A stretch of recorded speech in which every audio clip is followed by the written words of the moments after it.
in September was the first of 5 public hearings to examine the scope of environmental impacts from a proposed bulk coal export terminal in the city of Longview, Washington. About 25 people boarded a bus sponsored by TC Pronet and Power Pass Coal. Here are some video clips from the hearing and a pre-hearing rally. Thank you. This is showing what a 770-foot high year's worth of coal exports would look like in comparison with the Lewis and Clark Bridge in Longview. Thank you. This is coal fresh from the Columbia Gorge this morning. How long did it take to pull that out? Less than 5 minutes. Where is that from? Columbia Gorge, Little White Salmon River. That's a crossing. We're wearing red today to say stop. Stop right now. Stop these trains from running down our health and well-being.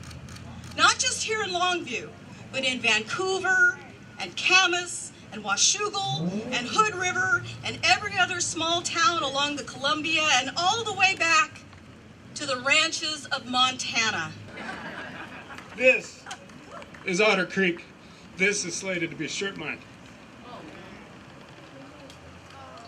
Well over 10,000 acres of good grazing land would be uprooted for coal to be sent to proposed export terminals such as Longview for speculative sustained export. The construction of an export terminal obviously has local impacts to this community, but really I'm here today to say the impacts are only one part of the story. This project is a major part of Arch Coal's scheme. It is their pipe dream.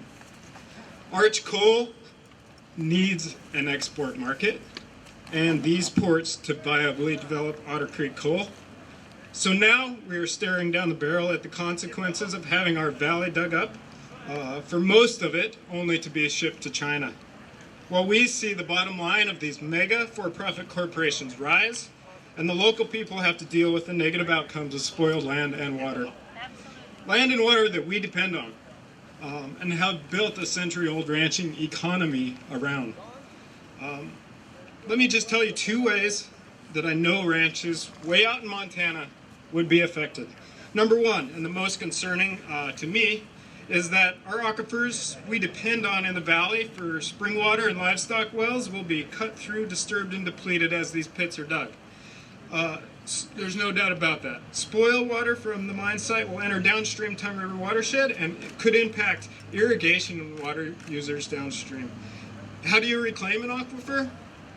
Well, you can't, and Montana's mining history has shown that.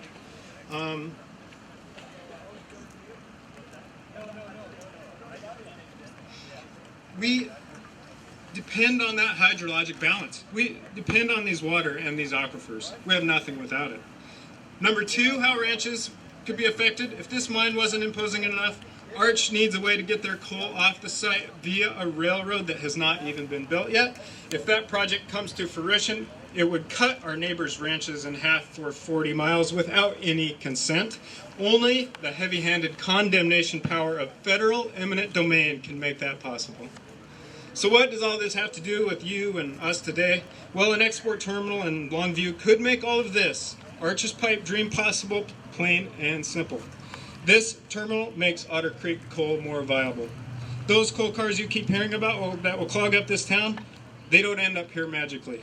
They will come from my home turf, from a mine that is yet to be permitted, and a railroad that hasn't been built. Longview is the most important town in Montana. So in closing, Longview Millennium Terminal environmental review absolutely needs to take into broader environmental impacts, all the way from the mines in Montana to the port down the road. These projects are so obviously tied together and cannot and should not be separated. The region-wide environmental impact is massive, if not unprecedented, and cannot be overlooked. Thank you very much for your time and your hospitality.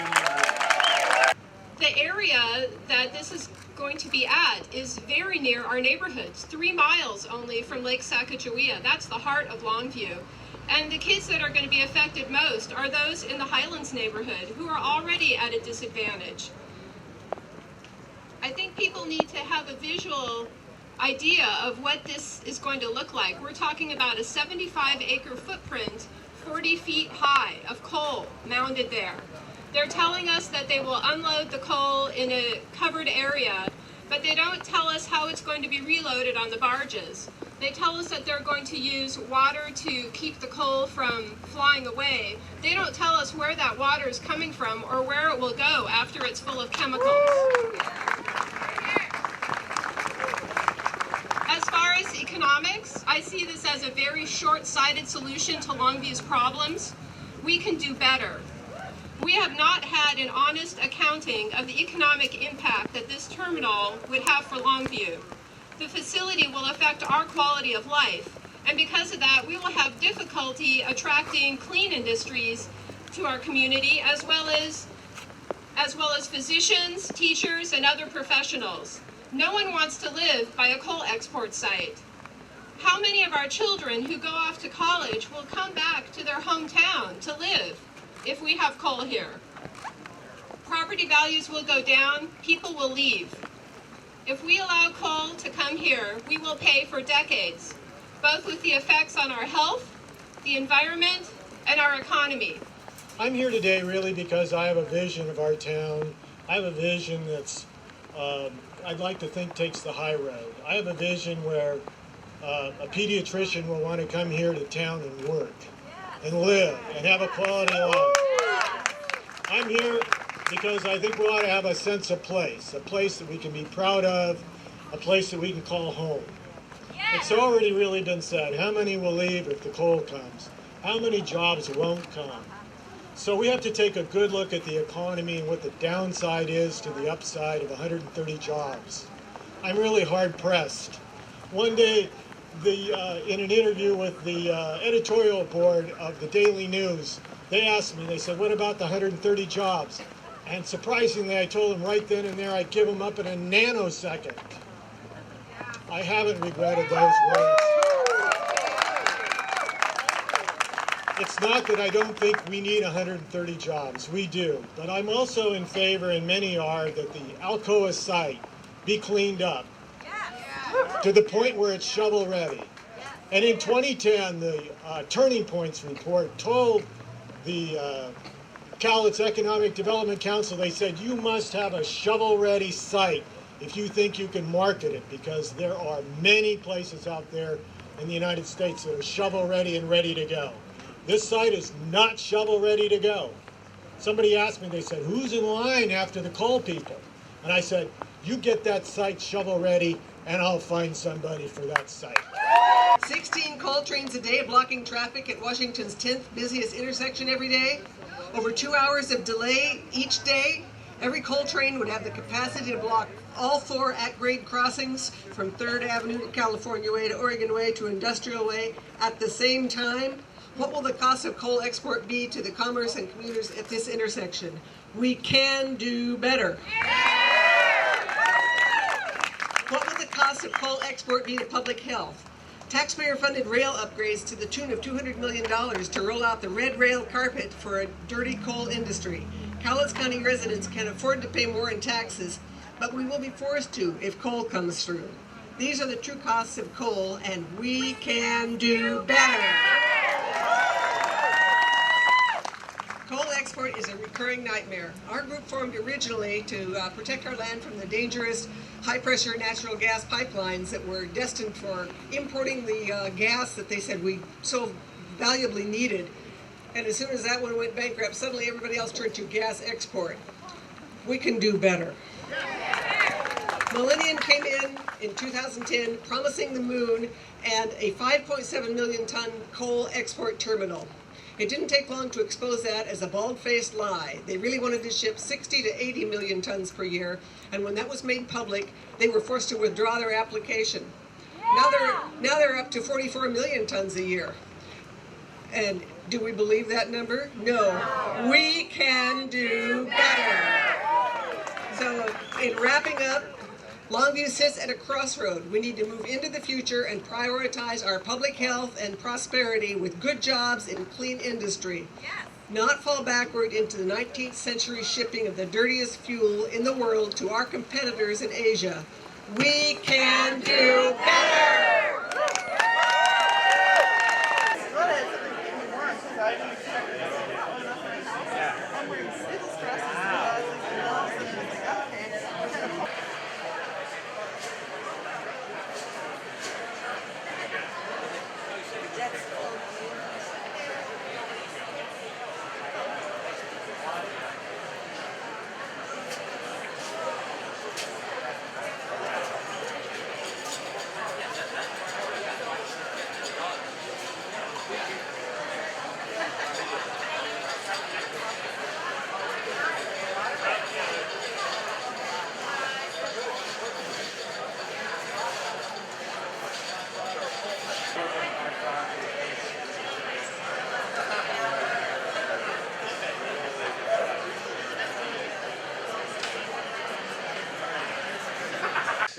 Vests. I will also be facilitating this proceeding, so I'll be sitting up here on stage while we provide the testimony. The job of those of us in the blue vest is pretty straightforward. It is to ensure that you have a safe, secure, and unintimidating environment in which to provide your remarks to these agencies. For many of you, this will probably be the only opportunity that you have to attend one of these meetings, and we want to make sure it's as comfortable for you as possible. We have a set of ground rules. Hopefully you picked a copy up on your way in, but I will review those in some detail in a moment. But again, this is about keeping it safe for everybody. The simple fact of the matter is, the more cooperation we get from everybody, the better the meeting will go, the more people will have an opportunity to testify, and we'll, I think, all feel better about it at the end. We're very well aware that passions run high about this issue, but we're going to ask you to constructively channel those passions tonight, and we'll give you a few ideas as to how that can be done.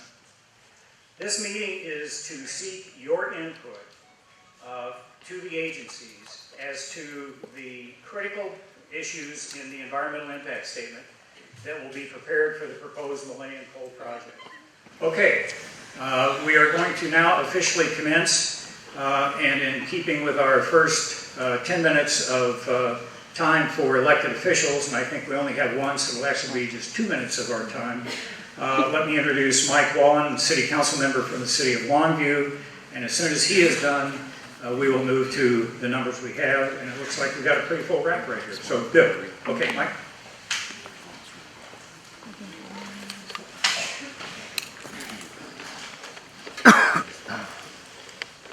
So my comments are, I'm going to direct first to the review of the proposal.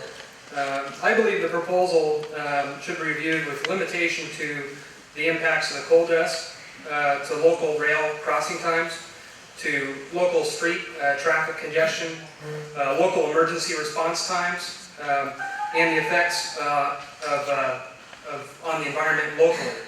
That in addition to this limited review to our local concerns, I believe that we should possibly look at the economic multipliers and the benefits of the increased economic activity and the increased jobs in our area. Speaking as a small business owner and as a Longview City Councilman, I believe this is exactly the type of private investment we need in our community. Good family wage and union jobs coupled with the responsible cleanup of an old derelict aluminum smelter site. This is a win-win for our community, and the reason that so many of my friends and family and neighbors have come behind and to support Millennium and what they're trying to do at this site. Our local economy must grow. We need new industries to grow, and we need to support the growth so that we may prosper. That concludes my remarks. See how well that works? That's very effective, thank you. You got it early. We have a lot of people standing in the back, maybe because I want to do that. But if you have seats in the middle of your row, if you wouldn't mind squeezing in so those folks can grab the end seat, I would appreciate that. Okay, number 0371.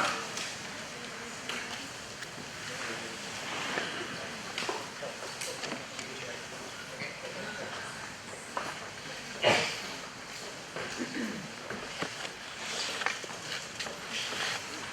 afternoon. I'm honored to be able to speak in front of you today. My name is Dan Carpita. I'm the son of Dan and Marlon Carpita, the grandson of Ed and Iris, the grandson of Caesar and Mary. And I bring you greetings from the Lemhi Band Shoshone people of southwestern Montana, the Sacagawea people. I come here today to speak for all those who have no voice. I come here today to speak for the great-grandchildren and their great-grandchildren who have no voice. I ask you, how shall they remember us? How do we want to be remembered? I'm reminded when I hear the comments about we need the jobs of the bartender who continues to serve an obviously intoxicated patron because he needs the money. I'm reminded of the parent who goes out and buys drugs and alcohol for their children because they're going to get it somewhere anyway. I'm reminded that my responsibility today is to that seventh generation, and I believe all of you carry that same responsibility. Thank you. Sorry, I had an elected official that I omitted, Stephen Massey, a city council member from the city of Rainier. Good afternoon.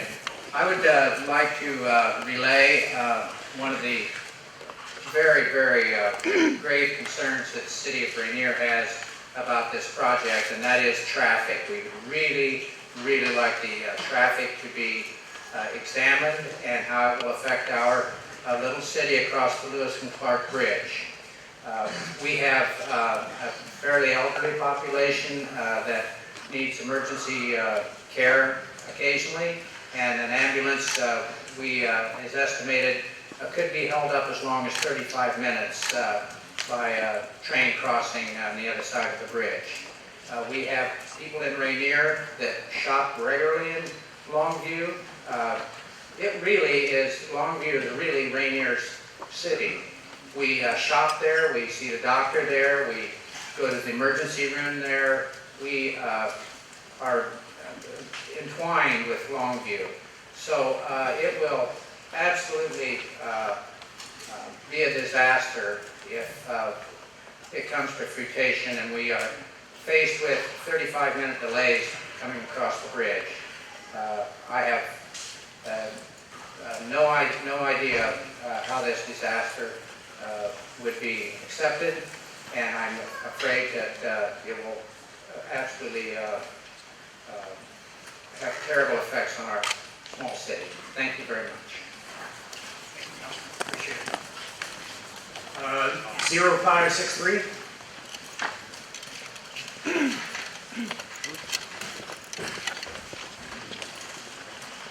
Thank you. My name is Jeff Washburn. I'm with the Longview Council Building and Construction Trades Council. Thank you very much for allowing me to speak. I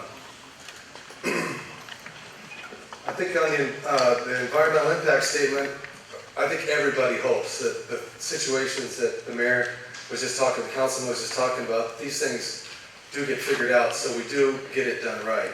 I am in favor of the coal export facility, but I do want to make sure that the environmental impact statement is followed through. I don't want to see, I wouldn't like to see any extra things added to it, just what you standardly do. We'd like to thank you for getting it started finally. We've been waiting 1.5 years. So that's good news. We're glad to see that. And there are going to be a lot of good union jobs that are going to take place not only during the construction, but after it's completed as well. And it will be a real benefit to this local area that is situated very good for being in the export business and has an industrial base since its beginning in the early 20s. Thank you very much. One thing I need to add, something when we were planning for this event that I learned about court reporters is they not only listen, but they read lips. So when you're up here, it's very important for Shannon to be able to see your face. So if you would keep that in mind, besides the agency people you want to be talking to are actually here, not out there. So we would appreciate that. So 0472, sir?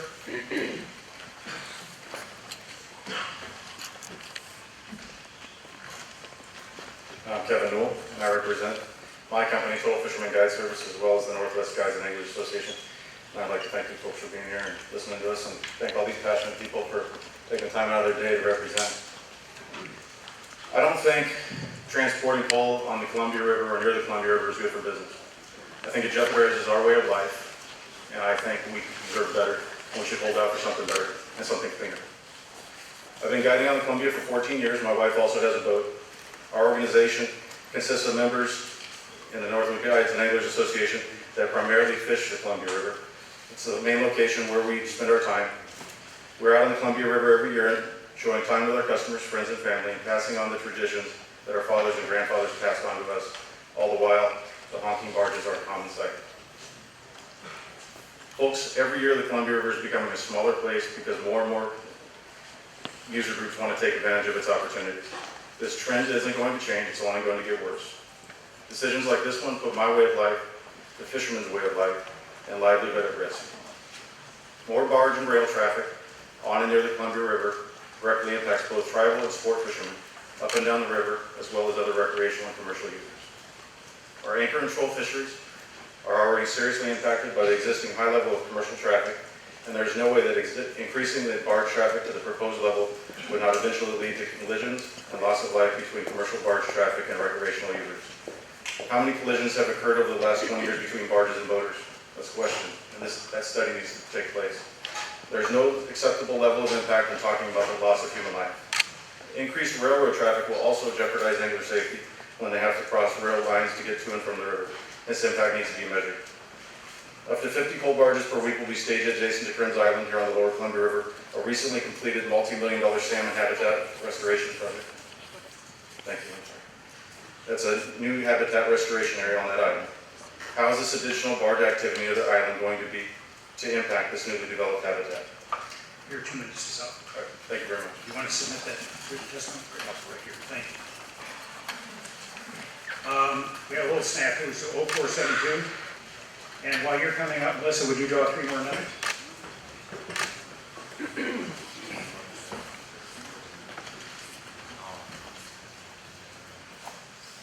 If you want to hold your cards up, I'd like to get a shot for Twitter.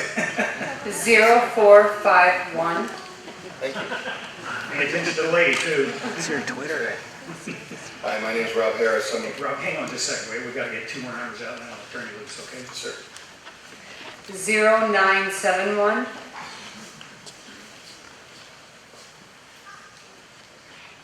0439. So if you have those numbers, please come this way. Sorry. Thanks. Hi, my name is Rob Harris. I'm a Vice President with J.H. Kelly. I live here at 1503 25th Avenue in Longview, Washington. I want to encourage the DOE, the Army Corps, to follow the processes and procedures that are in place. Millennium has had an EIS statement submitted for over a year, which is now just getting attended to. Difficult to sustain a business cycle for anyone without getting some timely attention to what their needs are so they can exist profitably and be part of our community. I've had the privilege over the last 2 years of working with the Millennium folks, got to know them personally, went back to Wyoming, saw the coal mine, saw their environmental stewardship. I'm encouraged by the quality of people that I'm dealing with and look forward to the opportunity to potentially construct a facility and put people to work.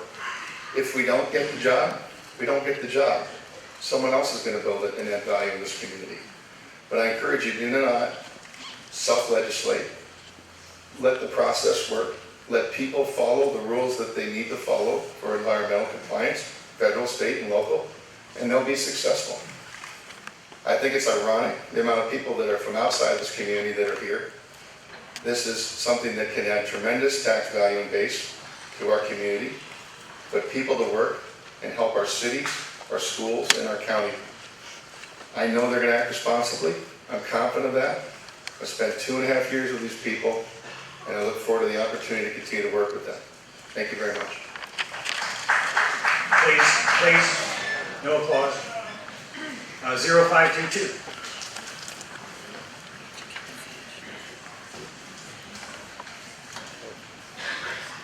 Good evening. My name is Ted Sprague, and I'm the president of the Cowlitz Economic Development Council. We are asking today for a timely and consistent permitting process. Millennium first applied for permits for their project in February of 2012. It has been an overly long process just to get to this point. Now that scoping has begun, it is time to move the process forward quickly so that the community knows what uses will be permitted on the site and what mitigation needs to occur. The existing considerations for permitting large projects in Washington State are strenuous and extensive. Adding additional layers to the permitting process that take on global implications are far too reaching. Other domestic and international companies we have been working with are watching this process. Based on the scoping and permitting requirements put on other export facilities, some job-producing projects will no longer consider looking at Washington State. And just to reiterate, it's not the coal that they fear, it's the permitting that they fear. Some have already said our permitting is irrational, untimely, and/or bends to political pressure. Our economic future depends on permitting that is rational, timely, and certain. The EIS should focus on the site and its impacts, not on the impacts beyond the scope of the project. Thank you. 0560. Do we have a 0560? Okay, no. 0569.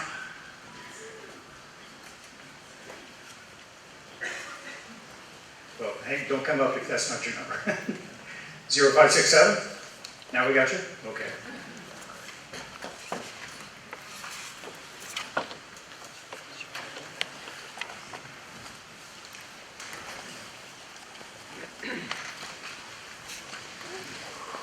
My name is Dawson Dunning, and I come to Longview today all the way from Montana in the wake of former Governor Brian Schweitzer, who came here in 2011 and boldly stated that Longview was the most important town in Montana. I'm here to tell you, he is right, but for all the wrong reasons. I grew up on Otter Creek in the Powder River Basin, where my family runs a small beef cattle operation. We have ranched here for well over a century, and I am the 5th generation to have been raised in this beautiful, remote area of southeastern Montana.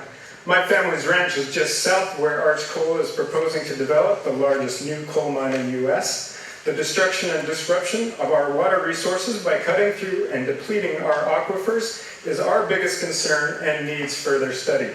Let me quickly tell you 3 ways in which Longview is connected to the Otter Creek region where my family's Montana ranch is located. 1. Longview Terminal makes a yet-to-be-permitted or developed mine at Otter Creek viable for Arch Coal. They would strip mine well over 10,000 acres of prime historical agricultural land that is very hard to reclaim in an otherwise unindustrialized valley. And number 2, Arch needs a railroad to get their coal to the mainland, so they have bought into the Tongue River Railroad Company, which is proposing an extremely unpopular railroad that would condemn our neighbors' ranches without consent for 40 miles only through the heavy-handed power of federal eminent domain. And number 3, Longview is connected to Montana ranches because the coal that comes from our back door ends up right here in a pile on your doorstep. Right here in Longview, where Arch Coal has a substantial 40% interest in Millennium. Longview makes all this development happen, plain and simple. Longview is the most important town in Montana today. Arch needs it to happen here, as this is their mine, their railroad, and their interest in export here in Longview that are on the table. The scope of this EIS should consider impacts on ranches in every small town and city, from their mine to their terminal, and that is what I am requesting of you today. Thank you very much. Thank you, Dawson. 0559. No takers. 0476. Melissa, just as a heads up, we'll call a bunch of numbers from this. Thank you very much for the opportunity to comment. My name is Teresa Purcell, and my family moved to Longview in 1949. I was born here, and I moved away for 26 years, and I moved back 7 years ago. And I love this community. This community needs sustainable jobs and economic growth. We need a cleaned up Reynolds site, and we have the opportunity that is provided by that is something that's unprecedented. And we need to make sure that we are building an economic future that allows this community to thrive and not fail. The proposed coal terminal threatens our future. Please thoroughly review the traffic impacts, the waterway impact, air and quality impact, the health impacts on our community. That is just 3 miles from our downtown area and our beautiful Lake Sacagawea. Please thoroughly understand the impacts on our quality of life and not just the economics, but also the opportunity costs of our economics. We need to understand, as a community, all of the economic costs of this proposed terminal, and I appreciate the opportunity to speak today. This community is at a tipping point.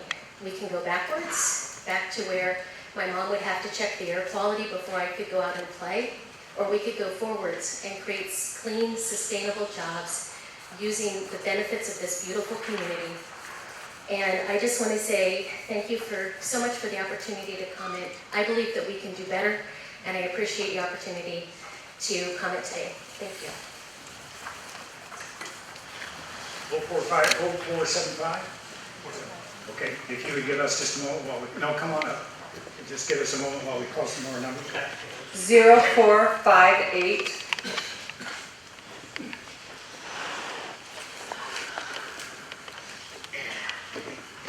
0972 0958 0968 0326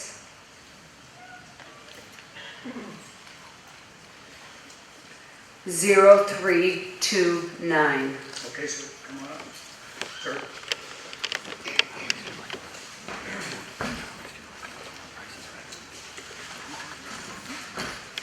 Good afternoon. My name is Michael Titone, and I'm the Executive Director of the Columbia River Steamship Operators Association. The association's mission is to facilitate maritime trade and to promote operating policies and practices that are safe, reliable, efficient, and cost-effective. The safe and efficient movement of cargo in the Columbia River is critical both to our membership and to the ports, cities, and communities that are supported by the traffic. Coal can move safely on the lower Columbia River. The Columbia River has seen an approximate 40% reduction in the number of ship calls in the last 10 years, which has had a direct impact on the revenues of port service providers, and more importantly, on the cost incurred by the smaller number of ships that are now visiting. Less ships translates to higher costs for all service providers and terminals for all cargoes on the lower Columbia River. New facilities and cargoes are important to regaining some of the lost shipping activity and ensuring that the Columbia River can remain cost competitive with other Pacific Coast ports in the U.S., Canada, and Mexico. The development of Millennium's terminal is additionally valuable to provide year-round vessel activity. We are concerned that an expanded EIS process will not only impact Millennium project, but will send a negative message to other potential investors in ocean terminal development. While we recognize that it's important to study the development location, we are suggesting that the scope be limited to items and issues that are directly related to the operations at Millennium site. Thank you for allowing me to comment today. 0451.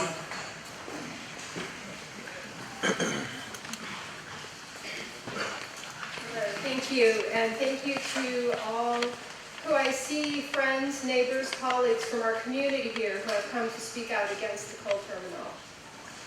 My name is Leanne Geekus. I'm a physician, and I have lived and practiced in Longview for 25 years. I raised my daughter here. I care about the community. I care about the children here and their health. I'm concerned about the effect that a coal export terminal would have on health, both with the pollutants in the coal itself, getting into the air, as well as the diesel of the multiple trains coming through every day.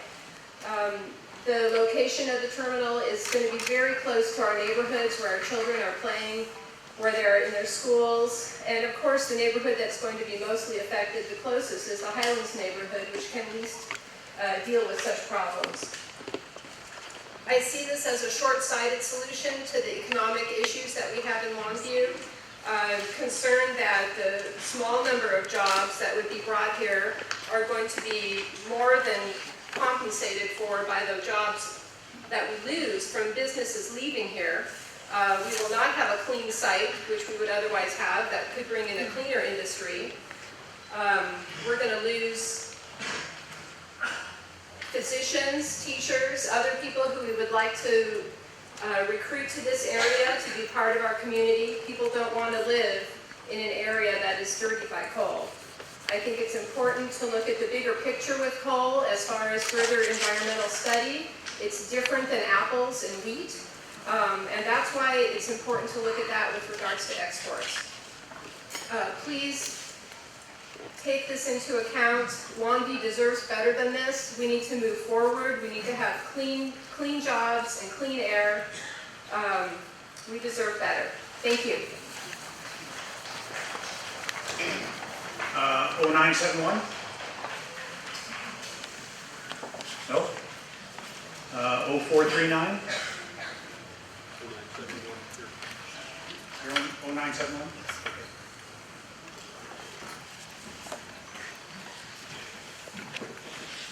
Hello, my name is Jake Whiteside. I'm the president of the ILWU Local 21. I'm in favor of this coal project.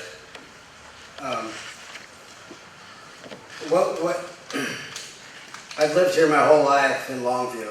I know the dynamics of Longview. I care about this, the city, and this is an industrial town. You know, without industrial towns, then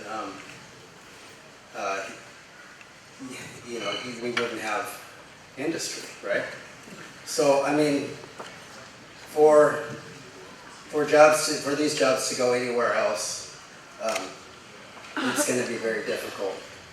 Longview is set up, like Ari Long set it up, for industry. And if we drive out Industrial Way, that's what we see as industry. This Millennium is doing good in this community because they're cleaning up a site that has been tainted for a long, long time.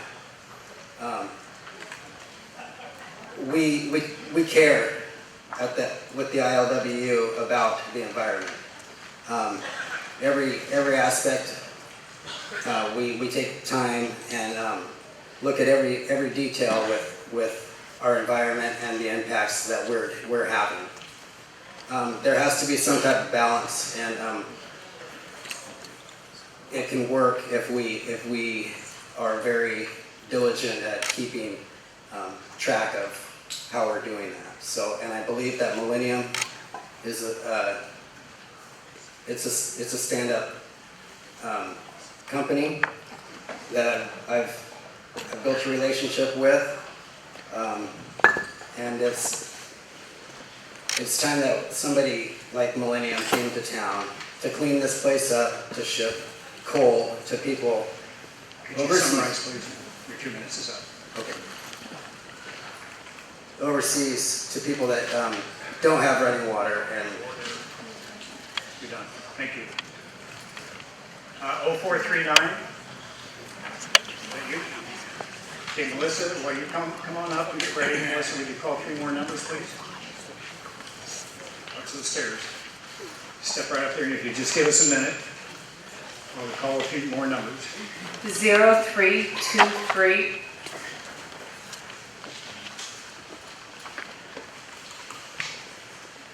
0310 0312 One more, please. 0298. Okay, ma'am. Hello. My name is Grace Ann Bird, and I'm in the Scholar Tribal Leader. And I oppose exporting coal, and I'm concerned about mercury runoff and derailments, air quality, and noise pollution. I'd ask that you please do an EIS scoping on the Nisqually Tribal Organic Farm It's on the railroad line. The McAllister Springs, which is also on the railroad line. Scope, the Nisqually Shellfish Farm. My Nisqually travel treaty rights are being infringed upon, as well as my well-being. I live 3.5 miles from the railroad at 11935 Yelm Creek Court, southeast Olympia, Washington, 98513, along with other Nisqually tribal members. I have asthma, my daughter has asthma, and the coal trains are noisy and affects me at work at the Nisqually Tribal Organic Farm. And I just want to thank you. I was Chemawa Indian, Chemawa boarding school, and I traveled through Longview. So I really appreciate the Longview being as it is and not being a site for exported coal. Thank you.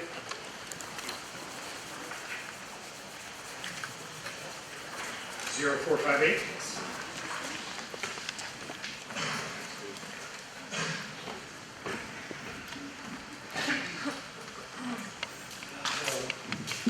My name is Arthur Llewellyn, and I live in Portland and came up here to testify today. I did want to speak before the crowd because I think what I have to say is on the unusual side. And I want it to be more than just a written comment that all of you wouldn't hear it.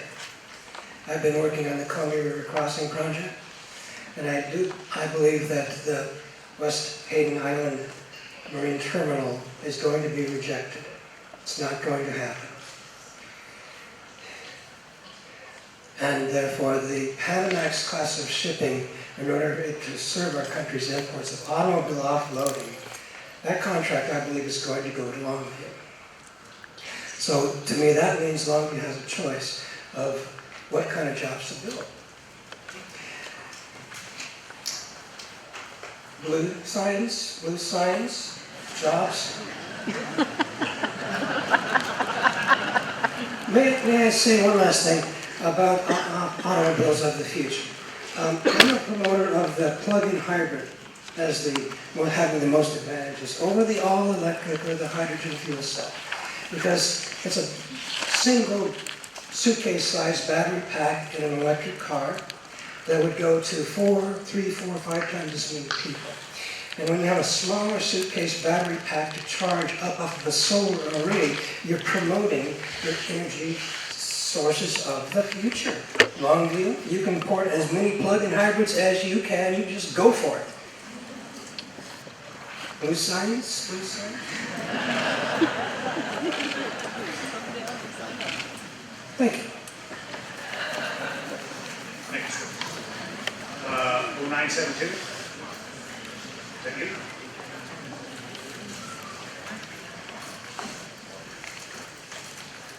My name is Clark Gardner from Silver Lake. I'm against this darn thing. 1,150 jobs versus 130, that's a piss-poor trade-off. 16 trains a day in this town. Industrial area is going to be gridlocked. There's no way to make an overpass with Industrial Way, Oregon Way, and Rainier Bridge all so close. You can put the sales tax back on the Oregonians because there won't be any Oregonians coming to Longview. I don't even want to sit and watch trains. This is also going to make a bigger mess out of Ocean Beach because Stordal has a huge rock pit out there. They're not going to pay their drivers to sit at the train tracks. Them and everybody else that wants to get the freeway is going to be going down Ocean Beach now. Anytime a dump truck has a load that can blow away, they have to tarp it. But not this train with 120 cars. Everything's all right with it. Thank you.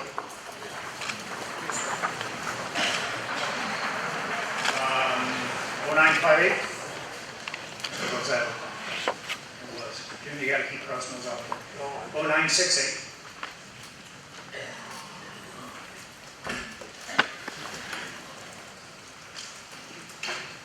Hello, my name is Jim Steiner. I live in Longview. My son attends Olympic Elementary. Although I'm concerned about the health implications for my family, I wish to discuss or study on a different topic. While researching existing coal export terminals, I heard several stories about nearby homes having to be power washed due to coal dust accumulating on the siding and trimmer. I manage a local painting company, and this could potentially mean more demand as homes need to be washed and painted more frequently. Unfortunately, this extra work would come at the expense of local homeowners and the city, most of whom do not have the resources to do so. Collectively, this could cost hundreds of thousands in additional annual maintenance and property devaluation. Who wants to live in or buy a home that's always dirty? After these homes are washed, the contaminated wastewater would fall into our flower beds, our yards, our gardens. In addition to contaminated roof runoff from gutters and downspouts, coal dust and carcinogens would then be present in high concentration around the perimeter of our homes, businesses, and schools. Will Millennium cover the increase in cost to wash and paint our homes? Will they hire teams to annually remove contaminated soil from our gardens, parks, homes, and schools? Will there be funds for cleanup once the terminal is no longer in operation 20, 30, 40 years from now? I urge the state and EIS to consider these increased property maintenance costs, long-term health effects of residential soil degradation, and costs for residential soil reclamation and replacement. Thank you. 0326. Would you come on up, and Melissa, would you go ahead and call another four numbers? 0327. 0303.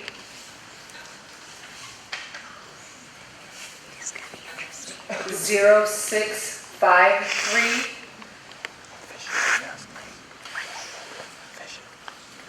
0343. Again, if one of those numbers is yours, please come down and join our group up here. Thank you, sir. Good evening. My name is Kyle Mackey. I'm representing the Cowlitz-Pike Labor Council tonight. And I've come here to tell everybody that at our last regular meeting, delegates representing thousands of area union members voted to support this project and the jobs it will bring. I respect all the comments from both sides tonight. I'd just like to remind the panel here tonight that here in Longview, we're not mining coal, we're not burning coal, we're shipping coal.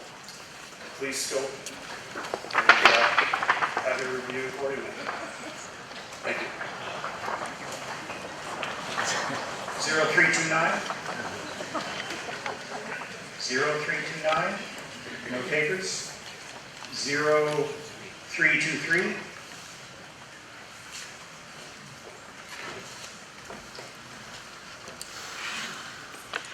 Good evening.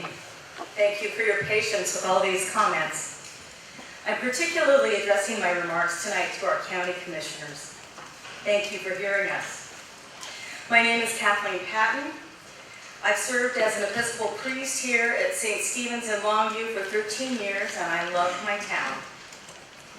I've never been an activist, though I've always cared about the health of the planet and the health of my community. As a garden variety pastor, it's my work to care for the spiritual health of all members of my congregation and also to be concerned about our economic health. So I tend to avoid taking a public stance on issues. Until now. Until my own community of Longview was threatened, until the vision of more than 10 miles of dirty coal trains every day cutting up and polluting our town came roaring up. And that's when I started to see red.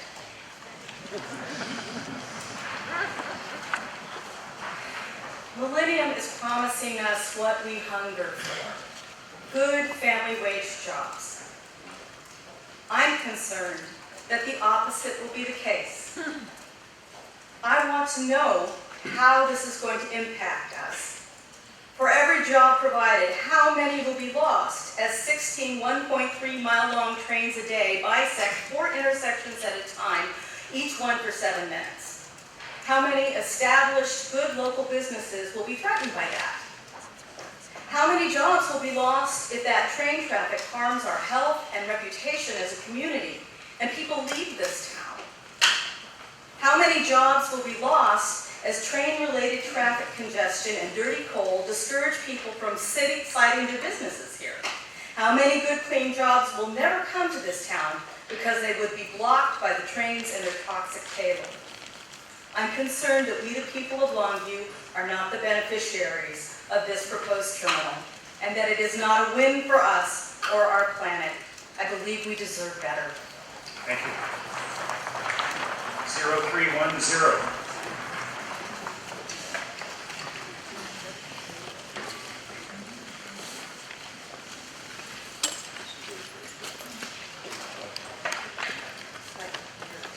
My name is Shelley. I'm 32 years old. I grew up 500 yards from a rail line in the coal train corridor. I went to high school half a mile from a coal terminal. I now live less than 500 yards from a coal terminal. I have no health issues, quite the opposite. This includes my husband and my 18-month-old daughter. I live in Carrington, Newcastle. My next door neighbour is the largest coal export terminal in the world. My house is not black, it's cream in fact. Carrington has been increasing in value as the coal terminal expands. It's not directly related, but growth hasn't been affected. We bought our house 12 years ago for $160,000. It's now worth $500,000. This is similar for all in our area. Newcastle is a thriving town, full of cafes, artists, local designers, and it continues to grow as property values increase. Newcastle is the second largest city in New South Wales, Australia. Population has increased by 14% in the last 10 years in the actual city, which is where the coal terminal is located. I'm very health conscious, especially since the birth of my baby. Studies have been completed in Newcastle to look at the link between children with asthma and their proximity to the coal terminal. No concentration of asthma was found around the terminal. The only common denominator was having a parent who smoked. Also, we grow an organic community garden less than 500 yards from the terminal. In conclusion, I've not experienced any of the issues that I have had concerns about or have heard others have concerns about, connected to living the majority of my life near a coal terminal or in a coal train corridor. Coal terminals can obviously be managed well. I would urge regulators to look at my community in Newcastle and don't waste time here studying things that aren't a problem in a city that for the last 40 years has lived with the largest operating coal terminal in the world. Thank you for your time. Thank you.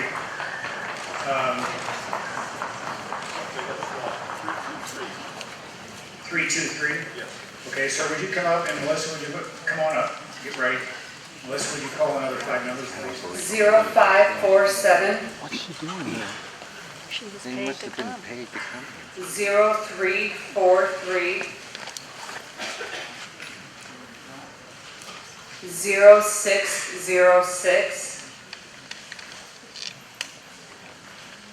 0478. What? Thank you. That's all your service. A number of years ago, the Daily News had a survey where Longview was rated number 3 in being the dirtiest city this side of the Mississippi. It looks to me like Mike Wallen wants us to be number 1. I think we should leave the coal where it is. Wyoming, Montana, wherever it's coming from.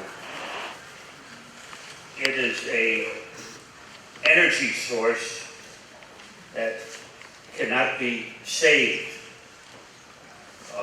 We are building, the United States is building a plant in West Virginia to turn coal into gasoline, like the Germans did during World War II, and South Africa has been doing for decades.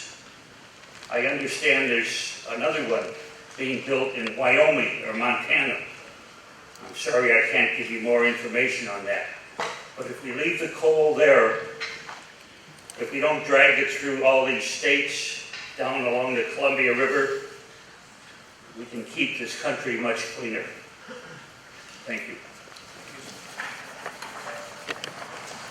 It is the top of the hour, and we have one elected official who wishes to speak. Tom Hutchinson from the City of Longview. City Council member, right?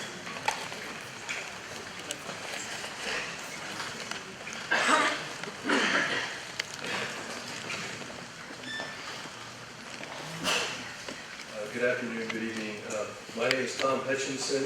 I live in Longview. Just yesterday, I returned from a trip to China where the government just announced its plans to reduce the amount of energy generated by coal to less than 65% in order to try to reduce the amount of particulate matter in the air across Chinese cities. My first-hand observation in being in Beijing is that this is badly needed. As a Longview City Council member, I would request that the lead agencies consider and study any issues that have the potential to affect the Longview citizens in an adverse way. Our council will be holding a workshop on October 3rd to explore issues and be directing staff on making formal scoping comments on behalf of the city. I expect the transportation system of Longview will be affected by unit trains coming in and out of the proposed coal terminal. I want to be certain people can get to their jobs. Our Oregon neighbors are able to come to Longview to shop, and that emergency vehicles are able to do their job and protect our citizens. As has been committed to do in Bellingham, the lead agencies should review how coal train traffic will impact Longview and how these impacts would be mitigated. The city of Longview needs the same level of engagement and review from the CEPA agencies that we saw for the Bellingham proposal, because these transportation issues are far too big for us to solve on our own. If there is already a plan to solve these transportation issues, it is not currently public knowledge. Lack of transparency on this issue impairs the value of the scoping process. Our council, of course, is concerned with the health, welfare, and quality of life of all of our citizens, and I expect our October workshop to be a thorough and broad review to anticipate the needs of our citizens, which we will convey to you before scoping period is closed. Thank you for your consideration. Thank you, Councilmember. Jim, now we're back to 312? Yes. Okay.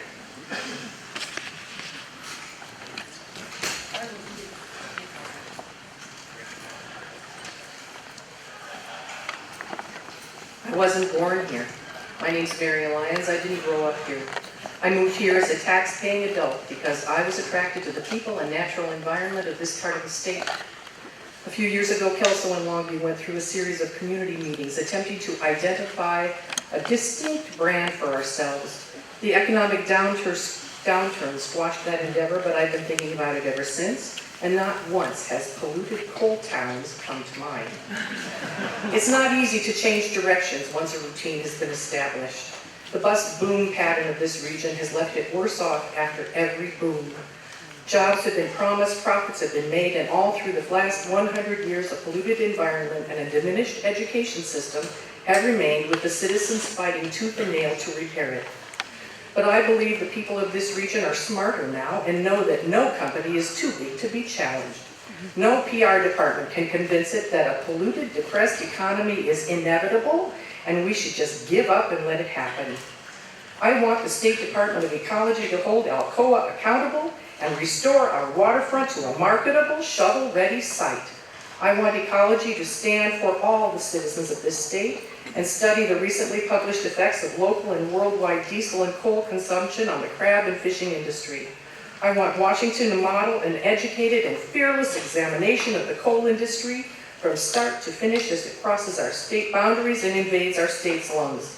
This region deserves a comprehensive health impact statement, and I want the state to give us one. We love our children here, and we cherish the beauty of this state even more as climate change threatens our world. We can do better. We can hold firm to the rudder as we chart a course together in a cleaner, job-creating economy that doesn't require us to sacrifice community health for corporate wealth. Thank you. Thank you. 0298?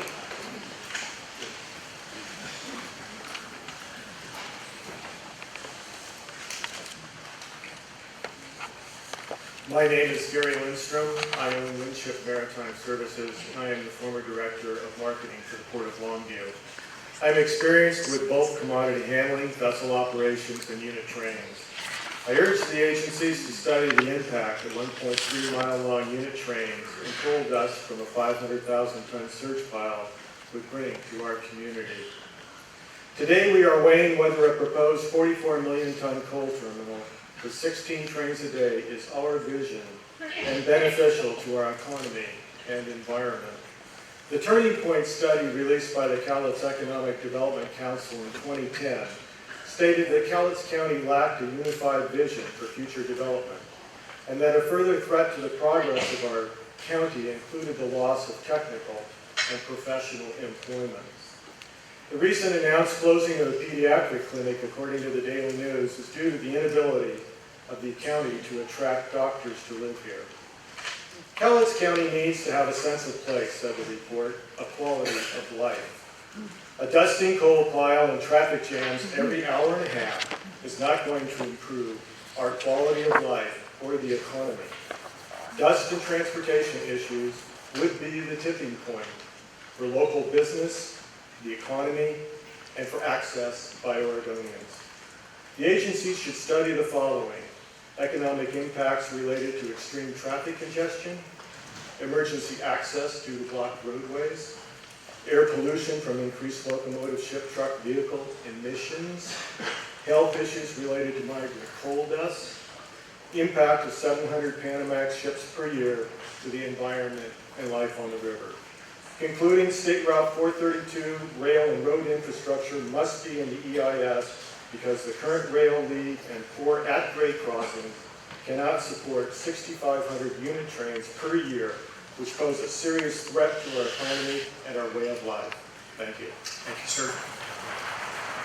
0327.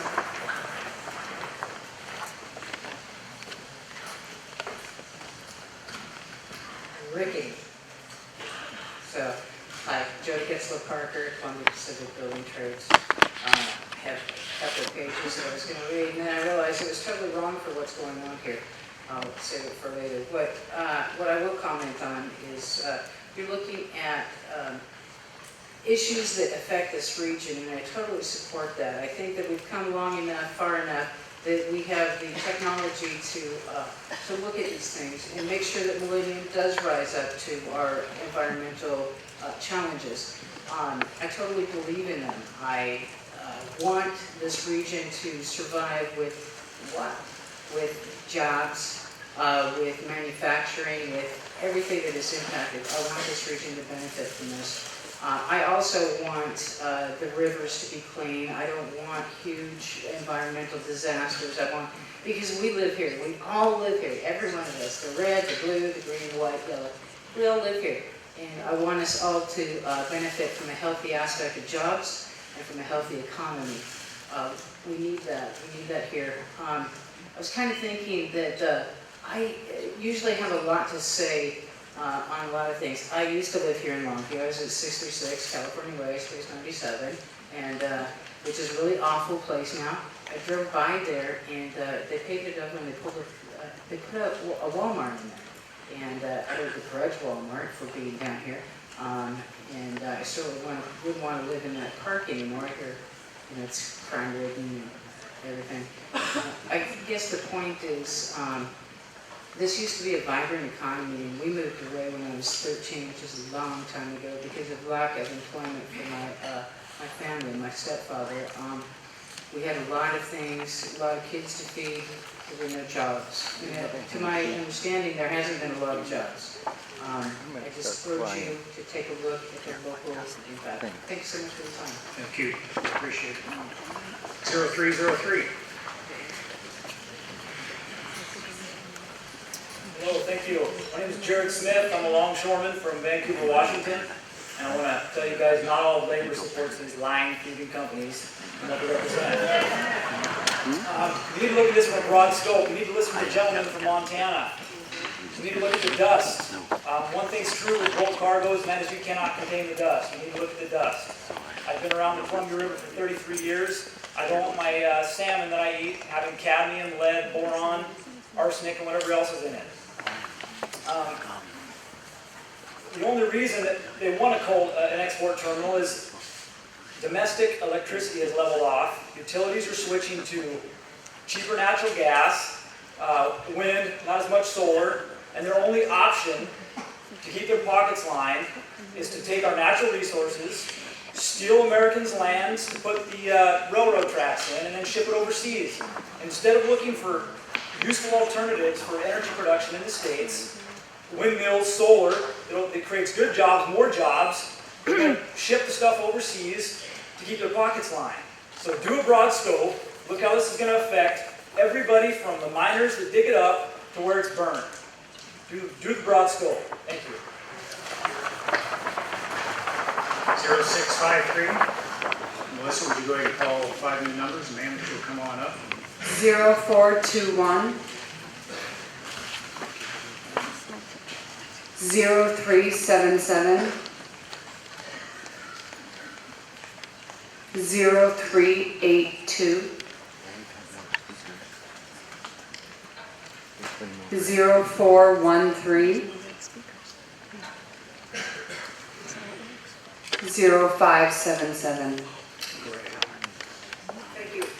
Gail Kaiser, Cowlitz County, and I'm here to ask for an extensive economic study on this plan. Longview was founded as a mill town, a planned city, taking advantage of the natural resources surrounding the area. The city prospered and grew. The port became an important player in the region's economy. Then that economy faltered. Unemployment grew and sales stagnated. The Cowlitz Economic Development Council brought in experts to study the problems and look for solutions. The resulting CHIP report was adamant about one thing. We have to move away from resource-based economy, attract small businesses, and diversify. The mint farm was developed for sale to light industries, but the faltering U.S. economy didn't provide the incentive for startups and small businesses. When the plan didn't go as expected, folks began to question it. So when a coal company came to town with the promise of a few jobs, people abandoned the plan put forth by experts and jumped on the coal bandwagon. They were able to put on blinders and ignore the health risk posed by the plan to turn an abandoned aluminum plant into the largest coal export facility on the West Coast. They thought they could burden taxpayers with a rail improvement, talked about for years, but now a much higher priority if they were to provide service to the 16 coal unit trains per day generated by Millennium. Luckily, there are others in our community who are not wearing blinders. Living in a region with an already compromised airshed, we are asking for a comprehensive health assessment considering all the risk a huge pile of coal would bring to our low-income neighborhoods. People living within a mile of the plant and the rail lines would pay a heavier price than other citizens in the county. Many don't have health insurance, so the burden of their care would fall on taxpayers' shoulders. We can do better. Once the rental site is cleaned up, as it should have been years ago, it will be an important piece of real estate, one of the last deepwater ports in the Northwest. We can do better. Longview has the capacity to look to a clean future, not to regress to the dirtiest fuel source in the world.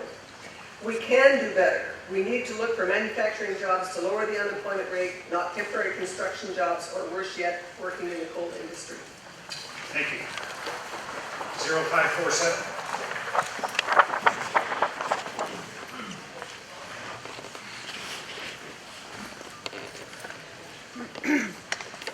Hi, my name is Dawn Hanson, and I'm a resident and landlord in the Highlands neighborhood in Longview.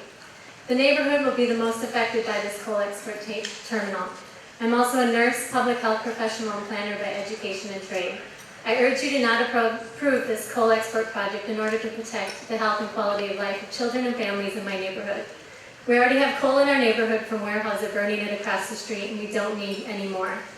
Highlands is a low-income neighborhood with 50% of the population living below the poverty line. Just like other environmental justice neighborhoods, we are exposed to a high number of pollutants and toxins from nearby heavy industry. We also carry the burden of having higher poor health outcomes. Our mortality rates for respiratory illness, cancer, and heart disease are almost twice as high in comparison to Washington rates. How much more should my neighborhood have to suffer? My neighbors and I breathe toxic air from the pulp and paper mills at our doorsteps every day. We don't also want to breathe coal dust laced with mercury, arsenic, and lead. The EIS needs to thoroughly study the Highlands in Longview. What is the current asthma rates in the Highlands? Well, how many children have asthma? What are the current demographics and poverty levels? How much diesel, particulate matter, sulfur dioxide, and other toxins are currently in the air in the Highlands? What is the typical wind and weather pattern for Longview, and how will this lead to coal dust blowing into the Highlands?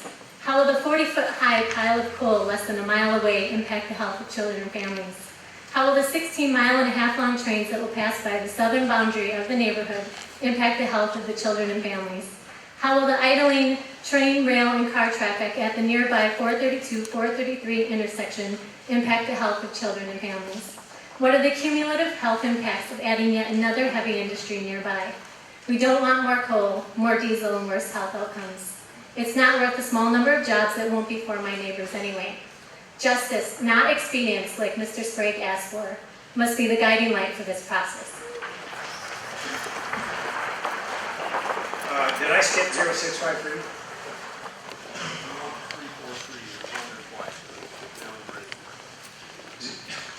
Zero 0343? Yes. That you? Congratulations.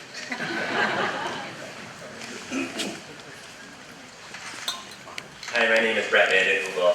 I'm the director of Columbia Riverkeeper, and I want to thank Cowlitz County and the Department of Ecology for running such an efficient and fair hearing tonight.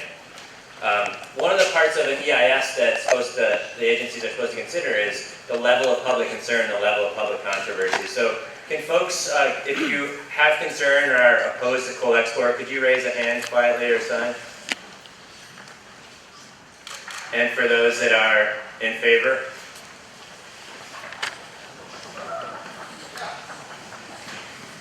Columbia Riverkeeper is very concerned and opposed to coal export, the Millennium Bulk Terminal. Coal is dirty, it poisons our air, it poisons our water, it poisons our community and our climate.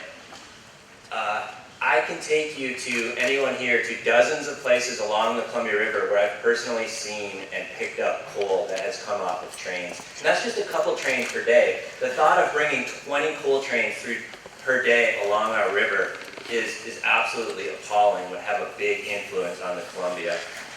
I want my 2 young sons to grow up in a clean and safe river, not a dirty coal chute.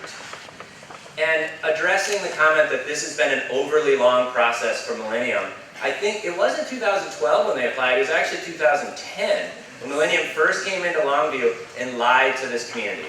They lied to the Department of Ecology, they lied to Cowlitz County, and we discovered emails where they were lying on purpose. They said they were building a smaller terminal and planned to hide that from the public. That is not the type of company we want in our communities.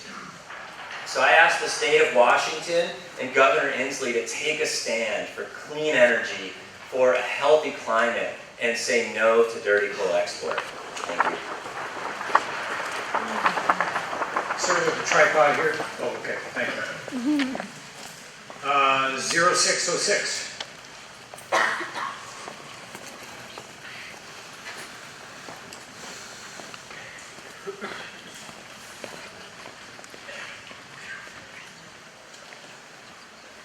I'm Darrell Whipple, 76439 Alston Major Road, Rainier. I've lived at my home for 43 years and raised my 2 sons there with my wife. And when I heard about coal projects being proposed for both sides of the river, I was astounded and dismayed. I thought, this is the worst idea I've seen in my entire life in Oregon.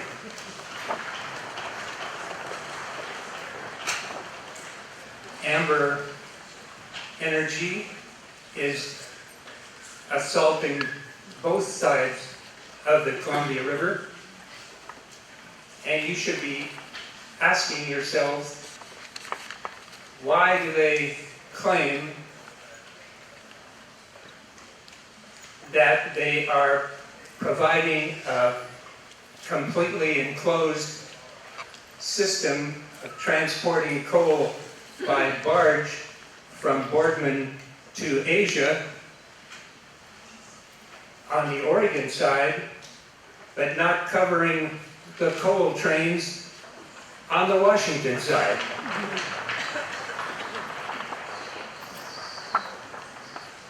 Amber Energy was caught lying, as Brett Vandenheuvel just reported, and the story there is interesting. Brad Hasselman, young attorney from Earth Justice, after getting the internal emails. Sorry, I need you to conclude if you would, please. If it's wrong to wreck the climate, isn't it wrong to profit from it? Thank you. 0478. Watch your step, please.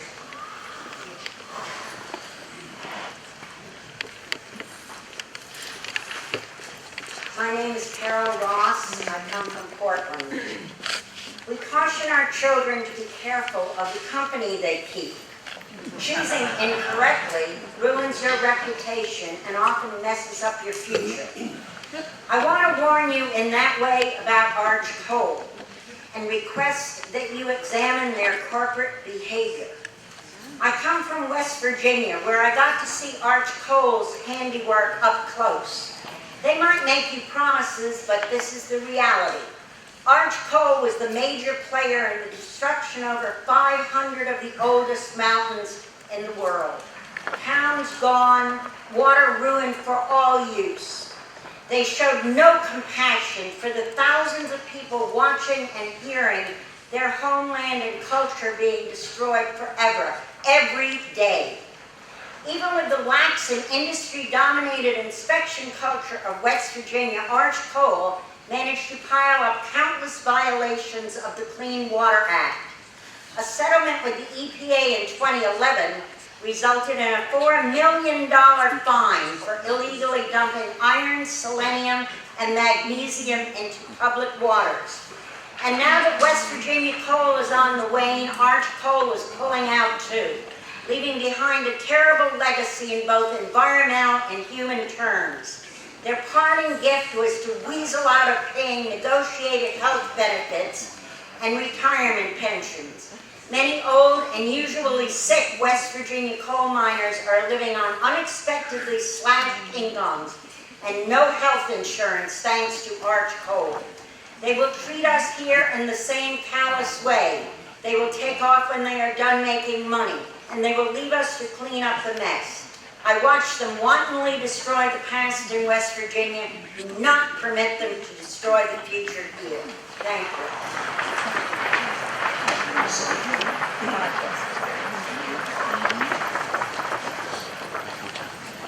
0421. While you're coming up, Melissa, if you all have 5 more numbers. 0986 0327 0581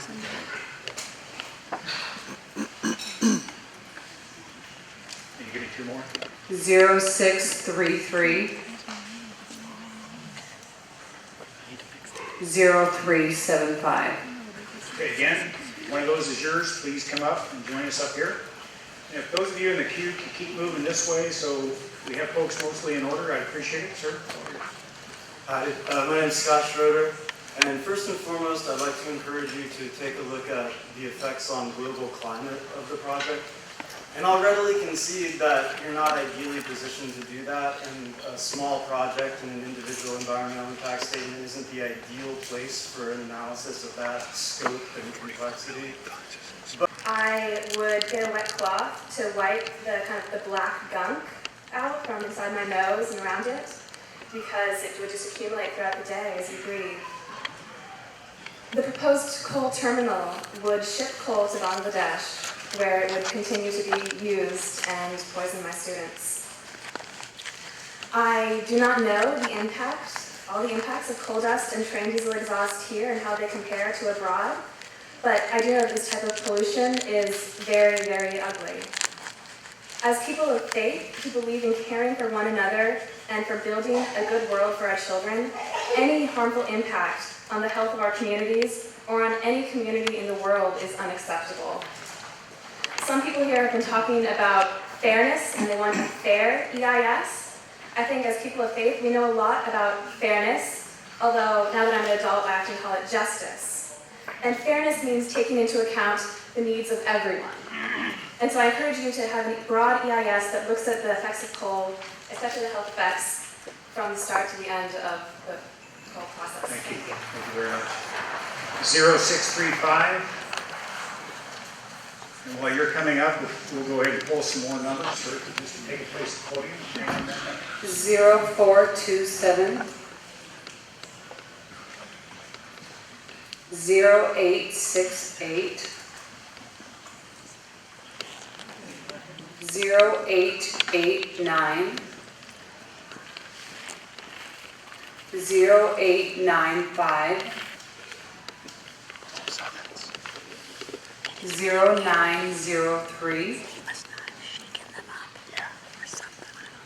0900. And again, if you come forward right now and take place in the queue, we appreciate it, sir. It's all yours. I just couldn't get it out of My my name trunk. is Sterling McCoy, and I have lived in Longview, Washington for 44, soon to be 45 years. I'm the youngest of 11 kids, all who were born and raised in Longview.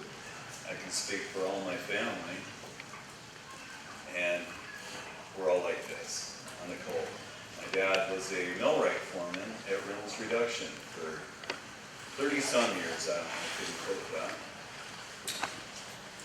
My daughter, at 10 months, was diagnosed with kidney failure, Wilms tumor, which is a type of cancer, which I wouldn't wish on anybody here. I'll never know why she got it, but I would guess it has something to do with the fact that I live in this lovely mill town that we are. My goal is, if this comes through Longview, to get the hell out of this town. That's where I'm at. 0299. Don McKinley. News from Newcastle. This is news for a couple of weeks. In some instances, particle pollution levels went up 120%. That's a 13-time increase since new coal trains going through. In May, 1,500 Newcastle residents rallied against the new coal terminal. To place coal exportation in infrastructure within the overland and water corridors of the Northwest, within our human communities, within our agriculture and natural lands, would create an economic foothold for an endless contamination, not only of these places we value, but also of our entire social dialogue, our democracy, and our hopes for our children. Most importantly, if these projects are not stopped, coal jobs will be doled out that will be immoral, antisocial, and unhealthy. If these projects are not stopped, some of our young people will have to choose such jobs just to survive. And then the youth will devote their lives, their careers, to the leveling of nature for extraction, to the poisoning of communities and environments, for the entire length of this wasteful transport, to the pollution of Asia, and to the final life-destroying disruption of Earth's atmosphere and climate. What does it do to a young person, any of our children, to become a contributing part of this destruction? What does it say about us that we put them in this position? And of course, if these projects, if not stopped, will divert our economy from the real labor-intensive, locally controlled project that we must begin of building a renewable resource infrastructure, sustainable, healthy communities, and jobs in an abundant earth. Let us create real jobs, jobs that allow a worker to occasionally feel good about the meaning of their work, jobs that build our communities sustainably and honor all people on the earth. Thank you.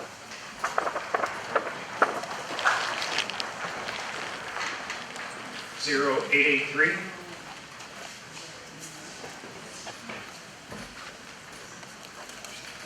I would like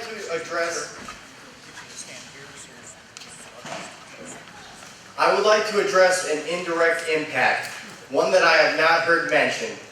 I believe this will be caused by people who believe that the EIS process is corrupt and understands that what we, the community, wants has no bearing on whether or not projects go through. The impact I'm talking about is when people decide to take matters into their own hands to stop these projects. I'm not talking about civil disobedience here. I'm talking about people attacking machinery or sabotaging critical industrial infrastructure. This may surprise some of you, but let me tell you why it should not. For the last 41 years, we have had environmentalism in this country, starting at the release of Rachel Carson's Silent Spring in 1962, and every living system is in decline, and the rate of decline is accelerating. There is not a single peer-reviewed scientific article that contradicts that statement. The EIS process, these protests, marches, and rallies, and acts of civil disobedience are not working. They are not working at all. Environmentalists are losing. The living world is dying, and human and non-humans are dying because of this. 200 species go extinct every day. Every single day. Research found that water, air, and soil pollution account for 40% of human deaths worldwide. We should not be surprised when people take matters into their own hands and take strategic, militant actions to stop projects like these. I will not condemn them. They have my support. Thank you. It is 7 o'clock, and we have one elected official, I believe, Barb Westbrook from the Longview School Board. Barb, are you here? Right there, great. Thank you. Come on up, 2 minutes, please.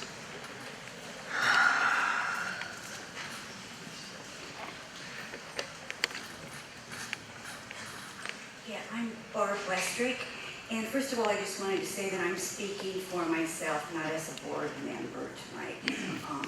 I really would like you to do a big scope process because the ramifications of this project is going to affect a lot more than Longview. One of my big concerns is, as a board member, I want our community to bring people to our community.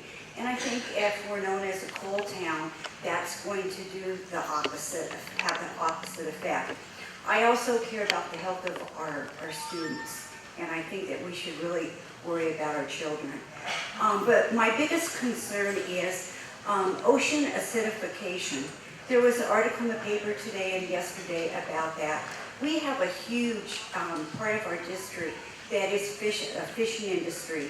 And this is going to affect our shellfish, and it's something that's very true, and it is partly caused by coal, the effects of coal. And it is going to kill our shellfish. And I don't know about you, but I like to eat fish and shellfish. Another thing that I'm really worried about is we have spent millions of dollars on recovery for salmon.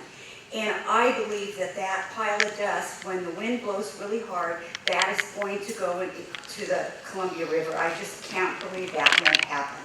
And that concerns me after our tax dollars are trying to save them. Now, on the other hand, I'm a huge union supporter, and this is really hard for me because a lot of my buddies are here, and I really support them. But on this, I think you're wrong on this issue, and I wish you would think about it more. Thank you so much. Very nicely put. 0886.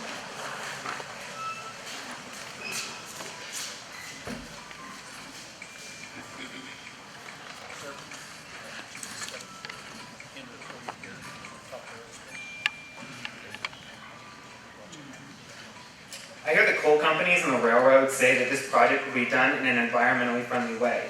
So, either they found a vein of coal that when burned, magically brings back salmon runs so thick, their churning in the water can be heard from miles away. And it brings back the prairies and the wetlands and the old-growth trees and the wolf packs starting through the forest like spirits.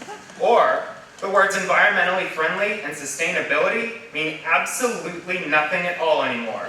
And the life-destroying industry can greenwash their psychotically short-sighted behavior into something benign. And every day, the water is poisoned a little more. The air becomes a little dirtier. The glaciers melt a bit faster. And more species go extinct.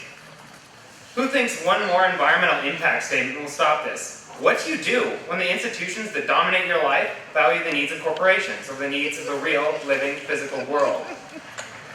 Do technocrats love salmon? Do they love the land like you do? Do you even love the land? The modern environmental movement has existed for nearly half a century, yet every year things get worse, and they're getting worse at an increasing rate. With literally the future of life itself at stake, it's insane to me That we keep using these same safe, legal, sanctioned tactics that make us feel good, but do nothing for the 200 species that go extinct every day. If you love something, you fight for it.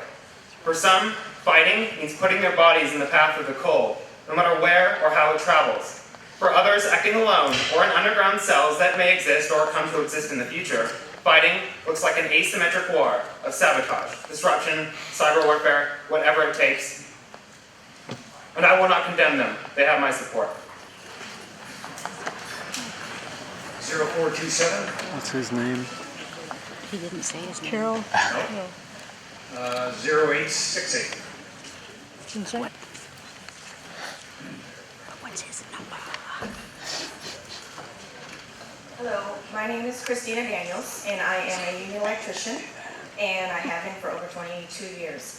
I served my apprenticeship right down here in Longview in the paper mills, and I have to say after serving my apprenticeship, my hope was to continue to work in my trade, and over the past 10 years, that's been very difficult, to say the least. With the economy here in Longview, the loss of Reynolds aluminum plant, the list could go on.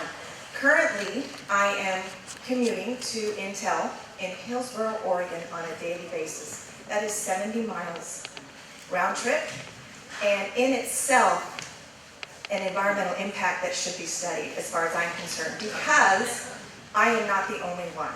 There are several familiar faces of tradespeople working at Intel. It was said earlier that people would leave if the coal came. Well, I would like to ask if any of you have ever smelt a paper mill. It is stinky, and if anybody was going to leave, they'd have left decades ago, okay? This is a mill town. We love industry. We work with our hands, and we welcome millennium, okay? We need the work. We need the jobs. Our schools need the tax base desperately. They're considering merging our two high schools. We cannot attract decent doctors to this area anymore.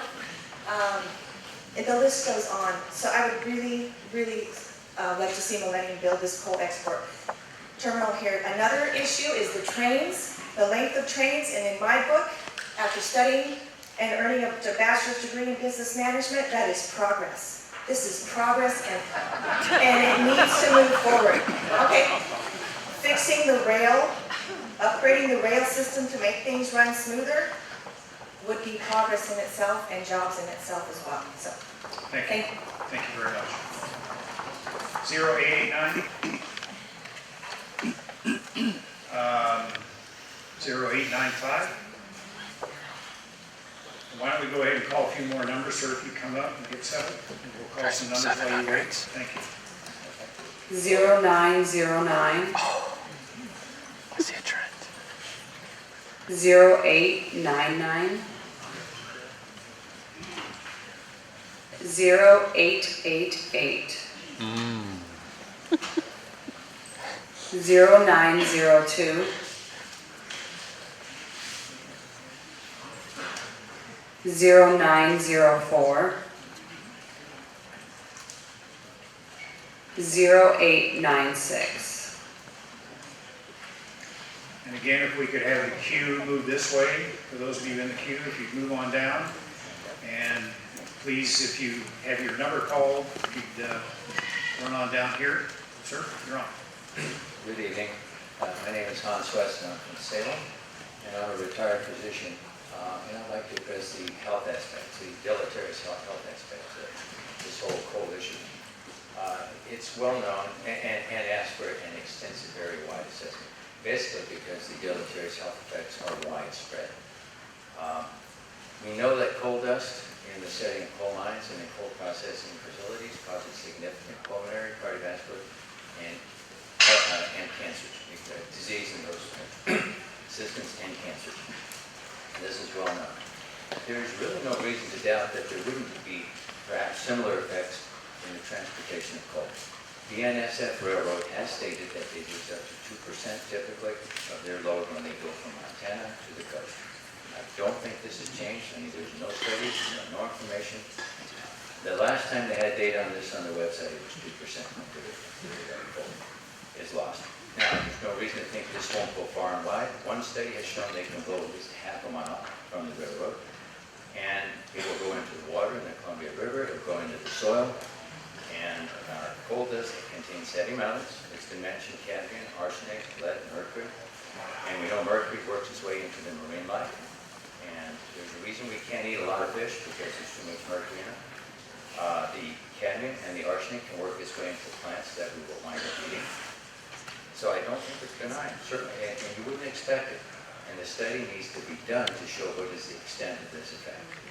And surely there's bound to be an effect. And I mean, as the trains roll along, they lose the coal dust, and also at the coal export terminals, a lot of coal gets blown away because this coal has to be turned over frequently to keep it from self-combusting. So that's something that's done every day. They turn over the coal, and you can be sure coal dust is being generated.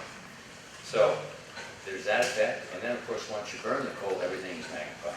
Let me just add briefly, 30 seconds. No. Okay. 2 minutes is up. Thank you very much, I appreciate it. If you'd like to continue to give testimony, you can do so in the quiet room or provide a written comment. Thank you. 0903.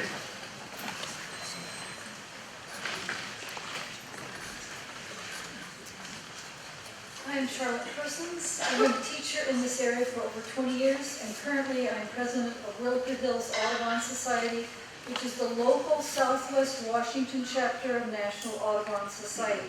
It is not an outside agitator. Washington Hills Audubon Society asks that the EIS carefully consider 3 aspects of protecting the Columbia River habitat that is our home. Number 1 is the health of residents, especially in areas close to the proposed site.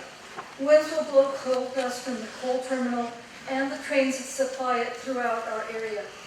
However, people living and working in the Highlands and Mint Farm areas of Longview will be most critically affected. A lot has been said about the soot that's produced in the coal dust, but it is the invisible microscopic particles that are even lighter and blow even further that are linked to increases in chronic bronchitis, emphysema, and asthma. We ask that the EIS carefully examine these potential health impacts. Our second concern is the detrimental effects on the Columbia River. In addition to the usual considerations in expanding any port facility, for this terminal there is the danger of direct discharge of spilled coal and blown coal dust into the water. Coal and dust can harm estuary life, especially as it accumulates over time. Surfactants sprayed on coal to keep down coal dust have also been shown to be detrimental. The EIS must consider the effects of adding another kind of pollution into our river, especially on endangered salmon. Our third concern is the effects of pollution that will result when the exported coal is burned. Washington State has made strides toward reducing our contribution to global greenhouse gases. Those steps will be reversed and obliterated if the proposed terminal exports coal to be burned in Asia. Sorry, your 2 minutes is up. Okay. The EIS should include the effects of burning coal abroad, just as it does for the terminal EIS for Bellingham. Thank you very much. Appreciate it. 0900.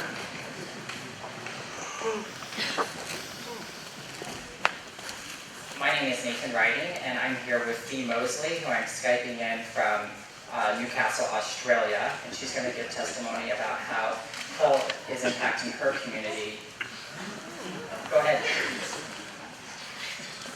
Hi, my name is Dee Mosley. I'm in Newcastle, Australia, and Newcastle is one of the world's largest coal port export terminals, and the effects that we experience on a daily level are Here, here.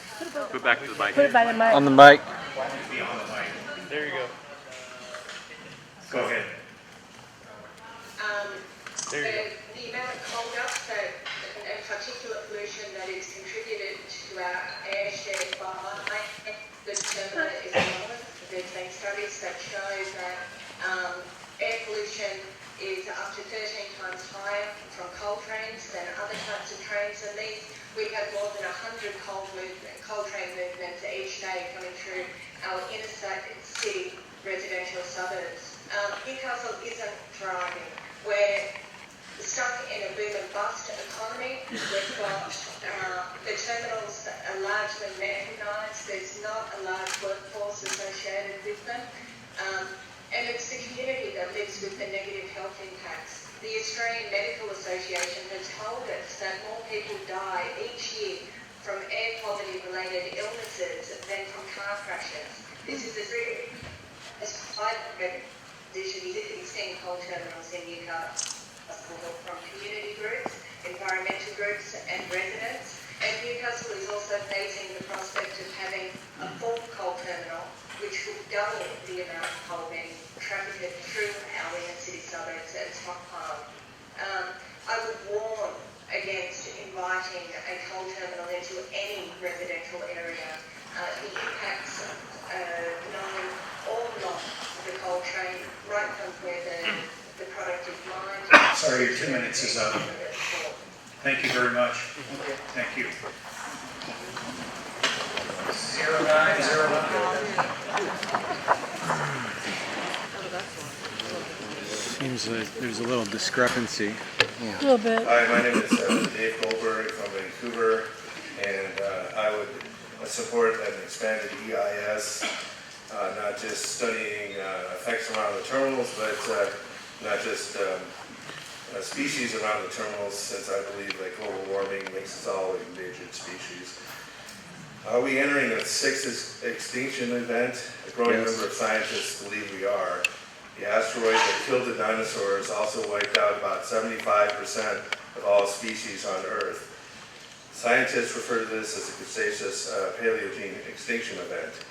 During the 540 million year history of multicellular life, there have been a total of five major extinction events. During the Permian event, the event most associated with global warming by scientists, 90 to 96% of all species became extinct. During each of the other four events, an estimated 70 to 75% of all species succumbed. By measuring the carbon isotopes in rocks formed during these extinction events, University of Washington paleontologist Peter Ward concludes that 4 out of these 5 extinction events were caused by global warming. The warming, he concludes, was caused by flood basalt volcanism, which features large pools of flowing lava, sometimes as big as whole countries. These pools would give off massive amounts of CO2. They also wouldn't feature the projectiles flying into the atmosphere like a regular volcano, which would have a cooling effect. How does dying occur? Animals adapted to their former conditions would find these conditions change. Polar bears used to swim from ice floe to ice floe when hunting for seal. Some bears have drowned when they couldn't find another ice floe. Sir, your 2 minutes is up. Okay. Thank you. Thank you. Appreciate it. 0899. Well, you're in the front chair. I would think you'd come. Good evening. My name is John Boonstra. I live in the Columbia Gorge, and I am former executive minister for the Washington State Association of Churches and a clergy person in the United Church of Christ. I'm here because I'm a father of 3 daughters who want to live healthy lives. I'm here because I'm morally outraged by the persistent plans of the fossil fuel industry to have us sacrifice our air, our water, and our health to prolong what is small, temporary, and harmful. Just as we plan for the future of our families by taking care of our surroundings, just as we protect the future of our local communities by creating jobs, offering quality schools, and providing affordable health care, so too you are charged with safeguarding our livable environment by broadly scoping all the consequences of this coal export terminal. The moral laws of a just neighborhood tell us that when we sacrifice long-term health for short-sighted greed, we allow our souls to be devoured. Nature's laws teach us something very compelling, non-negotiable, and final. We can't expose our air and water to coal without destroying our future. Do not restrict your scoping as if we are exceptions to those rules of nature. Do not narrow your scoping as if the fossil fuel industry and the railroads have a social license to violate nature's rules for the planet. Let us not forget that all of those fossil fuel industry promises to provide jobs and improve our economy fall a far distant second place to the goal of their making profits. Let us not forget that getting entangled in the fossil fuel business plan compromises justice for all and ignores justice for future generations. You have another chance to do right by the planet. I urge you to do it. Thank you very much. 0888, and then Melissa, if you'll go ahead and draw some numbers, sir, if you just stand by here at the podium. Thank you. 0434, 0919, 0916, 0503, 0985, 0939. Please come on down, sir. It's all yours. My name is Keith Brown. I'm board chair of Friends of the Columbia Gorge. My wife and I live in Skamania County in the heart of the incredible Columbia River Gorge and in its national scenic area. One of our staff members brought coal that had been collected along the tracks in the national scenic area and was told by the deputies that he could not bring the coal in here to this hearing because it was too dirty to bring into this room. If the coal is too dirty to bring into this room, it's too dirty to travel down the scenic area and bring it into this community. The scoping process needs to take into account the impact of the coal trains during the transport through the national scenic area. This needs to include the likelihood of increased fires as a result of coal deposits and additional train traffic along the tracks. As former volunteer firefighters and a fire commissioner during the past 10 years, we have fought firsthand fires ignited by rail traffic in the Cape Horn region of the National Scenic Area. Coal is highly combustible, and there are documented cases of coal trains that have spontaneously ignited. On a dry day, with a high east wind or west winds that frequent the Cape Horn area, a fire could easily sweep out of control up the slopes of the Cape Horn, destroying homes, lives, and wildlife impact. I know the coal terminal will have an impact on this community. It will also have an impact on all the communities from Wyoming through the area that it's transporting. There are numerous homes in the west end of Skamania County that will be totally cut off from emergency medical response as the 120 to 150 coal car trains travel through on an incessant basis. As former EMTs, we know that this 15 to 20 minute delay for each train can literally be the difference between life and death. Please take into account the entire traveling of the trains in addition to this transport. Thank you very much. Thank you. Appreciate it. 0902.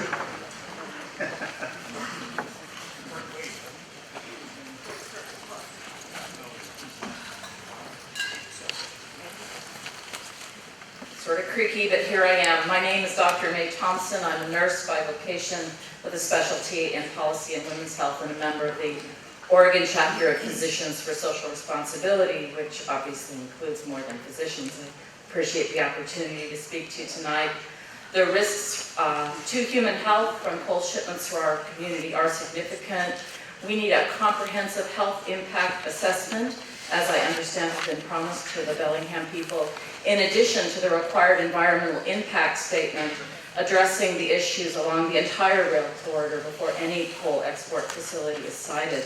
Specific concerns should include increased diesel pollution, traffic delays including emergency first responders, coal dust pollution along all of the tracks and at the port sites, and noise pollution.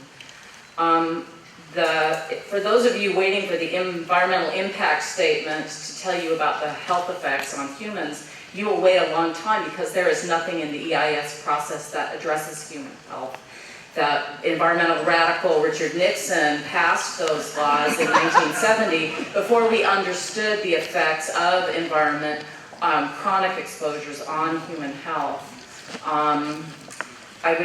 People have talked a lot about diesel. I won't go there, although there's a lot to say. We now have an established dose relationship between particulate pollution associated with diesel, in-smog alerts, and the increased ER visits and mortality from stroke. It's a real deal, folks. This is a drug. The lady who was talking about the cold pills, it's the real thing. It's not the kids, it's the old folks. And I don't know about you, but I see a lot of gray heads out there. I'd also like to talk about mercury and other coal pollutants. It's been estimated by a fish biologist that up to 18% of the mercury in the Willamette River comes from coal burned in China. Now, just because we don't cite it here doesn't mean they won't burn coal, but mercury is incredibly toxic before and after birth, and the effects are irreversible. Your time is up. Comprehensive impact statement. Thank you. Thank you. 0904.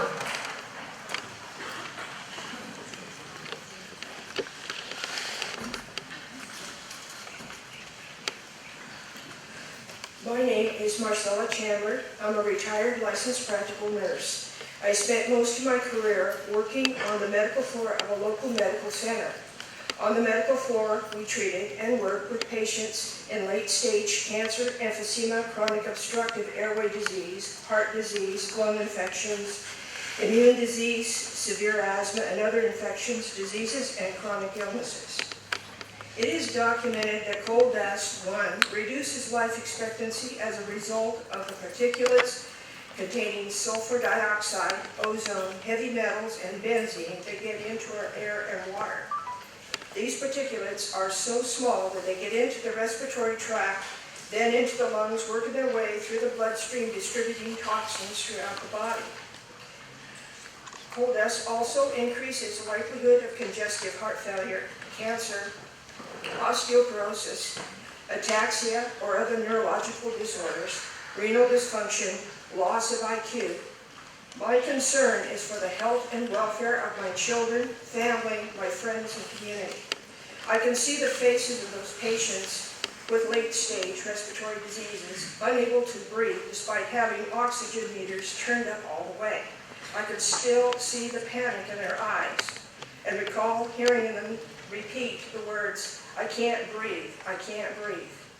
The coal companies don't have the right to sicken an entire region of the nation just to fatten their wallets. I am asking Ecology to do a broad review of the impacts of this project, including the health risks and impacts from the rail line to the burning of coal abroad. Thank you. 0896.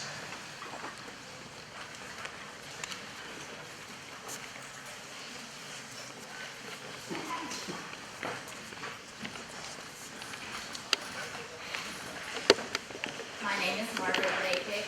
I live in Longview, and I'm a long-term advocate for people with disabilities and disadvantages.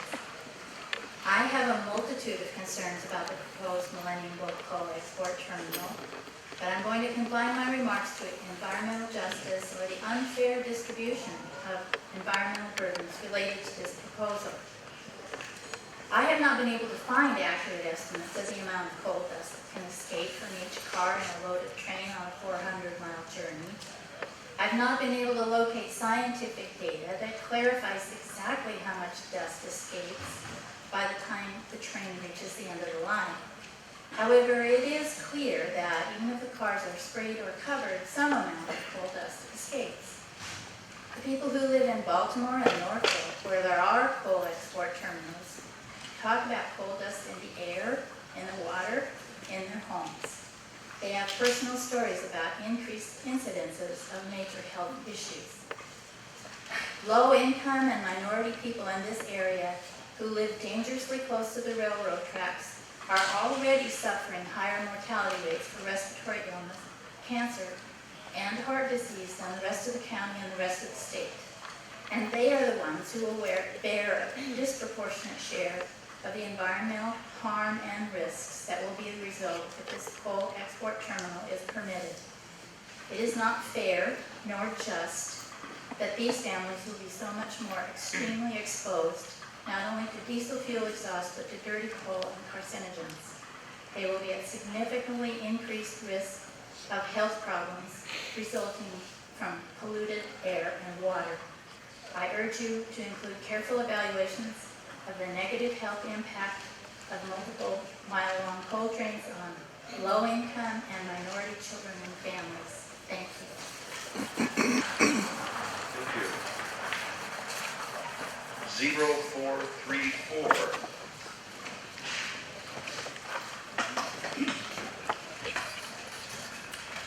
So my name is Jim Powers, and I represent my family and 5 generations of people who've lived in the Northwest.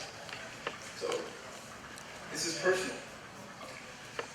I want to look at the big picture because the Millennium Terminal Project is like a valve that will push 80 million tons of carbon dioxide into the atmosphere each year. It will harm lives. God, I did this for a long time. It took the planet 4.6 billion years to sequester this carbon in the ground. And in the last 50 years, we've released about 14 million years of it into the atmosphere already. So you can either oppose this on a moral ground, because it will affect children's lives, or you can look at the U.S. government's tables where they already calculated some of these costs, and the social cost of carbon on their high-end tables, I will admit, is a mere 10.5 billion years in social costs per year of carbon moving through this terminal. So I think we need to oppose the Millennium Terminal so it won't be terminal for the next millennium. Thank you. 0919.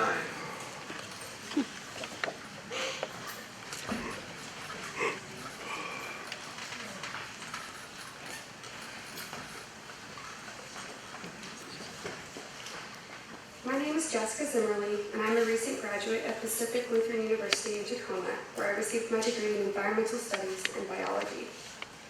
My education has taught me to focus on the interconnectedness of all components of our environment. This is why I am here today, from out of town, to advocate for a broad review of this terminal, because the negative effects of this project will inherently be wide-ranging beyond the Longview. In order for the EIS to effectively assess this proposal, it must be long-term and all-encompassing. I am especially concerned about the impacts of ocean acidification and the introduction of ballast water to marine ecosystems, as well as the leaching of coal dust and chemicals into the 15,000 acres of wetlands along the route.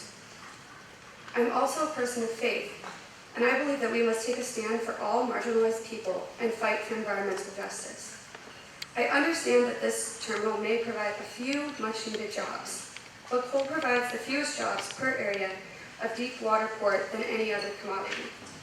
Can we allow 135 jobs to justify the suffering of all of the people that would be in constant contact with debilitating risks like asthma and cancer? I'm not originally from this area, but I was drawn here because of Washington's dedication to sustainability and renewable energy. Allowing coal export would be like saying, I won't do drugs, but I'll deal them. Ideally, I would like to raise my family here, but I would have to reconsider if one of the biggest contributors to climate change would be in my neighborhood and would be a threat to the health of my children. The future of our environment is already in dire jeopardy, and the burden will inevitably fall on my generation to mitigate the impacts of the decisions that you make now. Please consider the wide-ranging negative implications of this project for the health of our ecosystems, which must be sustainably managed to support the well-being of future generations. Thank you. 0916 and While you're coming up and getting situated, we'll call some more numbers. 0634 Hang on 1 second. 0452 Yeah, but we're running out of time. 700s. 0313 They should have been more scattered. 0564 I'm thinking in single 700s. I just don't think they started up I right. think 0948 I just think it guy wasn't. was taking them and putting months in there. I just think they didn't start them up. 0602. Maybe they need, you know. They're saving them for the worst. My name is Vonda Kate Brock. I'm old. I'm wise because I went to school of hard knocks. I have something to say about Longview. You've heard a lot on the scientific level about fossil fuels here. I want to read you something out of this book. This book is a book that was published in 1928, History of the Columbia River Valley from the Dalles to the Sea. It's chock full of biographies of entrepreneurs who came to this neck of the woods and made it what it is today, from Portland to Seattle. One of the things it says in here, there are quite a few men in here, and a few women, very few, but that's being changed.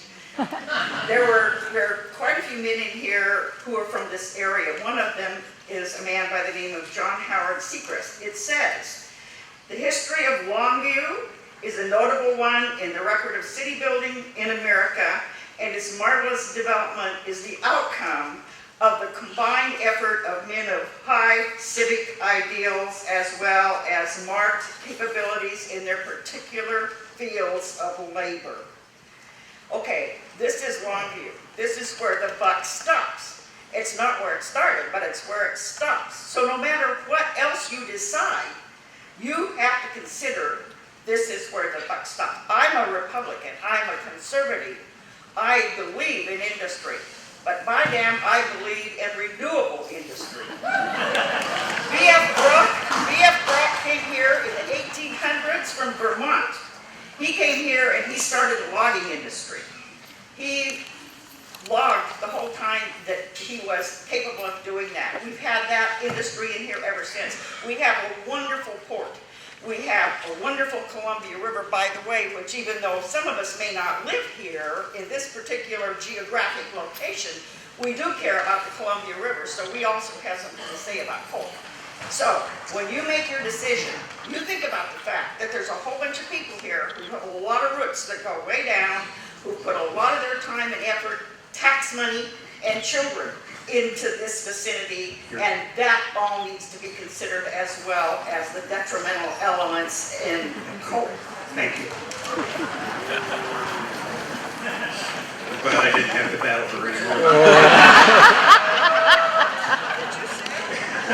I'm glad we didn't have to confront one another. I was ready to get, I'm like, she's already in. 0503.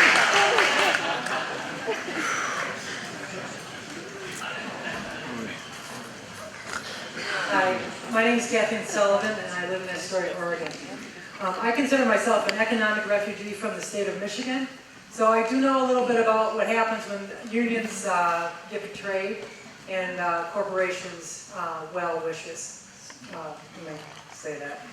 I'm also here, I want to thank the people that are here, I want to thank everybody that's come here and come up to talk, because I desperately want to believe that citizens still have a way to let their wants be known and that it will affect the outcome. I want to believe that we can somehow preserve our democracy. I work with the Democrats in Clatsop County trying to elect public officials that will that follow my values. So I believe in the process. I want to believe in the process because I have nephews that I love very much and are much younger than I am, and I want them to have a chance. I worked for the last 6 years in the Cannon Pier Hotel and Spa, which is located 600 feet out into the Columbia River. Astoria has become a destination location. Every day, tourists from around the world and the country come to visit the splendor that is the Great Northwest. Clatsop County has 19% of its jobs in leisure and hospitality. In Astoria alone, the bed tax contributes to over $1 million to the city of Astoria. My livelihood depends on tourism. Every day, we direct people to and from the Portland and Seattle airports. Longview is an essential link to Interstate 5 and Highway 30. Most people use one of these two ways into Astoria, Highway 30 or Highway 26 or 101. How will tourism be impacted by this primary portal to the coast being choked closed by coal trains? What will happen to tourism if these international investors succeed in turning the Columbia River into an industrial highway? Thank you very much for listening. Thank you. 0985.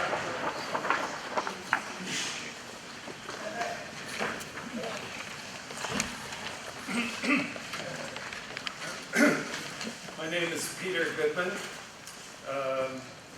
Climate change is a human-generated social and ecological disaster. The burning of fossil fuels like coal to fuel our industrial civilization will create a social, economic, and ecological holocaust. In this context, the proposal to export coal is insane, and it's suicidal. For you to regulate this holocaust is in itself insanely out of touch with the realities of climate disruption. The export of coal is a moral issue, not a technical one, and we will not tolerate the promotion of burning coal anywhere knowing it will increase the chances of global catastrophe. And who is proposing this flirtation with catastrophe?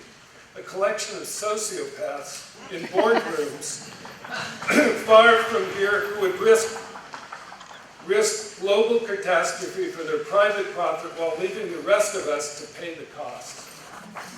To my brothers and sisters in the ILWU, I have walked your picket lines in solidarity right here in Longview. I know your proud history and resistance to anti-labor capitalism. Don't let some sociopathic anti-union coal companies convince you to sell out that proud heritage for a few jobs. Jobs that will directly contribute to the destruction of the world we live in. And since when has the ILWU sided with the bosses? In Nazi Germany, they advertised for carpenters to build the dormitories, masons to build the ovens, all at good family wages. They were building Auschwitz and other concentration camps. If you were there, what would you do? Will you now fight for a chance to work at building a better world, or will you help bring on a climate change holocaust? 0939.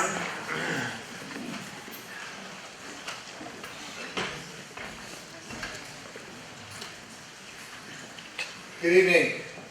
My name is Peter Brugel. I live at 1850 Saginaw Street South in Salem, Oregon. I'm recently retired from the position of Executive Director of Oregon Peaceworks, a statewide peace, justice, and sustainability organization. Through my work, I became concerned that climate change will lead to resource wars, wars over arable land, wars caused by refugee pressures, and wars over water. The only way to prevent these wars is to mitigate climate change as much as we can by acting as quickly as possible. In order to keep planetary warming below 2 degrees Celsius, which is the highest number that can in any serious context be called safe, we will need to hold future additions of carbon to the atmosphere to approximately 565 gigatons worldwide. Burning the known reserves of fossil fuels, which is mostly coal, would exceed that budget by 5 times. Therefore, unless these numbers are way off, the only way to head off the wars I've mentioned, and a lot of other negative climate change consequences, is to leave most of the fossil fuel we have discovered in the ground. Otherwise, we will change our world into one that looks very different from the world where civilization developed. Therefore, we should not mine this coal. We should not use it in the United States. We should not ship it anywhere. And for this reason, before this terminal is built, I want the EIS process to look at the entire impact of the coal industry on the livability of the planet. and to make a decision about this project based in light of those findings. If my numbers are wrong, I would be happy to learn of it. But if they are correct, then projects like this are a threat to human life on Earth and must be stopped in their tracks. Companies, government bodies, and individuals who fail to take this reality into account are traitors to humankind. Thank you for your attention. Thank you, sir. 0634.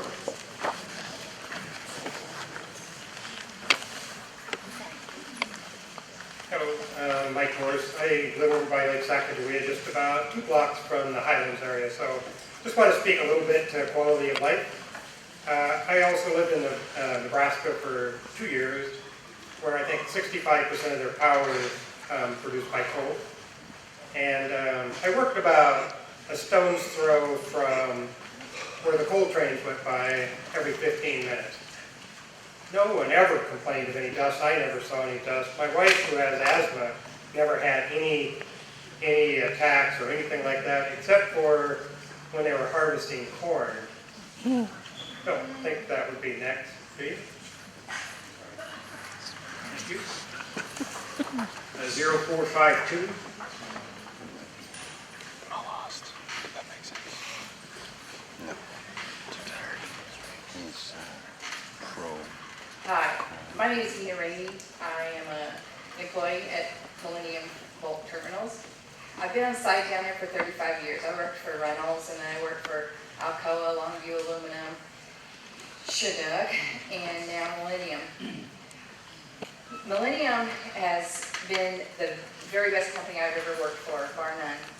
We talk about the moral compass everybody seems to be talking about and getting very excited about. I too have a moral compass. I too am a person of faith, and I resist the urge to shout out that, that people are wrong, people are judging, people are judgmental. I want to encourage you to take the things that we have in place. We have voted these things into place. We have put these agencies into effect. Washington is a great place to live. I've been here since 1977. I've raised my family here. I'm raising granddaughter here. Millennium Bulk Terminals wants to study all of these things that people have to concerns about. We live here. We don't want our homes covered in coal dust either. We don't intend to do that. We are not that devil that we're painted to be. But I would like to encourage you to do the statewide impact statement, because China, Asia, whoever the coal goes to, we have no control over what they do within their borders. Granted, there are people here who want to condemn us for what we do, but who am I to say that the people in these developing nations can't have a light bulb over their table? They can't have clean water. It's not going to be me. Thank you. Thank you. We've got about 14 minutes left, and I want to be careful not to promise somebody the opportunity to speak and then not be able to get it for them. So you're going to speak, and you have a winning number, and you have a winning number, right? Okay. So let's call 3 more numbers. We should be able to get those done. Come on up, and if you just give us a moment while we call the numbers. 0664 0637 0492. And if we could get the queue to move this way, please, I'd appreciate it. Yes, ma'am, go ahead. Thank you. My name is Diane Dick. I'm a Cowles County resident, and besides all of the planetary reasons, I oppose the coal export project because it will snarl traffic on major routes on which our community relies. The SR 432 Rail Realignment Highway Improvement Project aims to improve rail and highway safety, mobility capacity, and provide congestion relief along the Industrial Way SR 432 Transportation Corridor. I'll give you a copy. Okay. The long ago original planning did not include 16 1 1/3 mile long coal unit trains a day or anything like it. The new planning for this project does not specify this overwhelming increase in rail traffic. The SR 432 Rail and Highway Improvement Project needs to be considered a major component of Millennium Coal export planning process in its environmental impact statement. Without the construction of the rail improvement and separated crossings first, the coal terminal project should not go forward. There is no way to mitigate the vehicle and rail traffic impacts on our community without first building this necessary infrastructure. Economic impacts of implementing the SR 430 project need to be included as part of the coal terminal environmental impact statement. We need to know who will pay for the separated crossing at Oregon Way or a new rail bridge across the Cowlitz. Will it be state and federal taxpayers? Will it be Burlington Northern Santa Fe Railway? Will it be local private industry along this transportation corridor or local city and county government? Will it be the coal exporters and profiteers? Will the SR 432 transportation project even be successful in anticipating and mitigating the effects of 16 coal unit trains a day in the heart of our community? How long will it take to complete the final SR 432 project? These questions are important because the answers affect all of us as residents, workers, business owners, and taxpayers. These questions need to be answered before a coal terminal is considered for approval. Thank you. Thank you.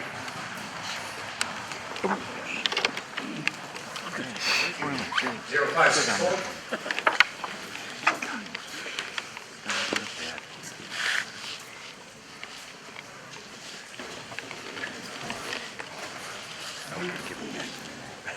Hi, my name is Danielle Ramey, and I'm a current employee at Millennium Bulk Terminals. 27 years old, and because of Millennium, I've had a better quality of life. I've gotten to purchase my own home on my own. I pay all my own bills. You know, I love working for them. They're like my family. They kind of are. My mom was just up here speaking. My dad works there. Everyone else who works there is like my family. We've been together for at least 7 years, most of us. Family comes first there. That's the most important thing to us. I get great benefits, and I want to be able to keep my home. I want to have children and raise them here in this community because it is amazing. I, like everyone else here, have those same concerns. And me being at the site, I realized that Millennium is upholding all the current regulations that are set on us. We have 980 days, which is basically since day one that Millennium took over, that we haven't had an environmental incident. We have, I believe, 300 and some safety days, if not more. Sorry, I can't remember the numbers because they change daily. Where we haven't had any incidents. My bosses are amazing. Safety's the #1 thing. They take care of all of us very, very well. You know, if we have a family emergency, we're allowed to go. I have a great paying wage that, again, I can support myself, by myself. I have some of my best friends who spent 4 years at college, who have degrees in other things, who still live at home with their parents. Don't make the wage they need to be able to provide for themselves. And Millennium's giving everyone that opportunity, or will give most people that opportunity. I, for one, love the company. I hope it stays here because I really don't see anyone else that can match them with the benefits they give us. Thanks. Thank you. 0948.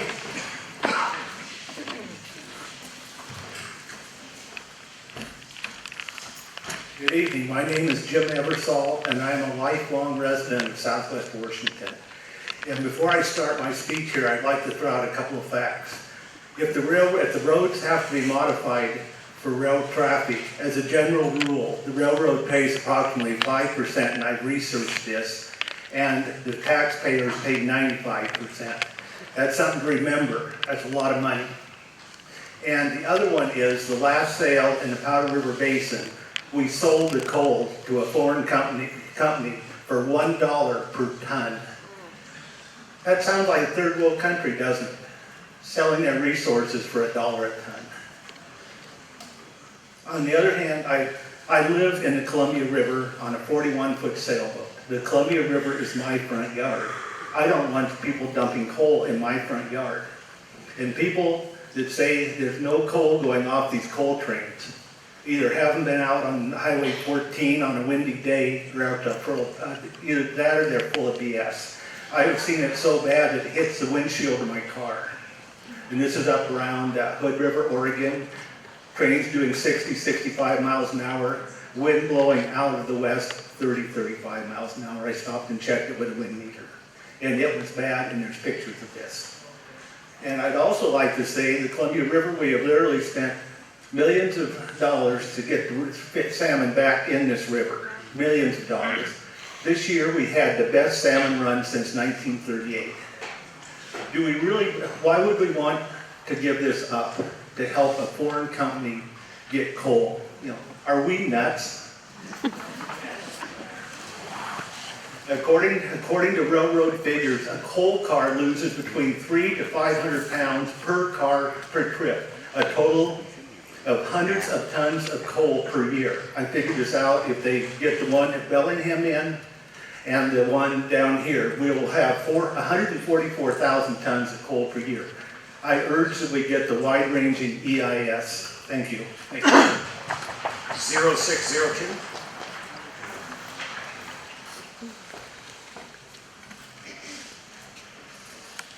I'll start with a quote from Upton Sinclair, the great author.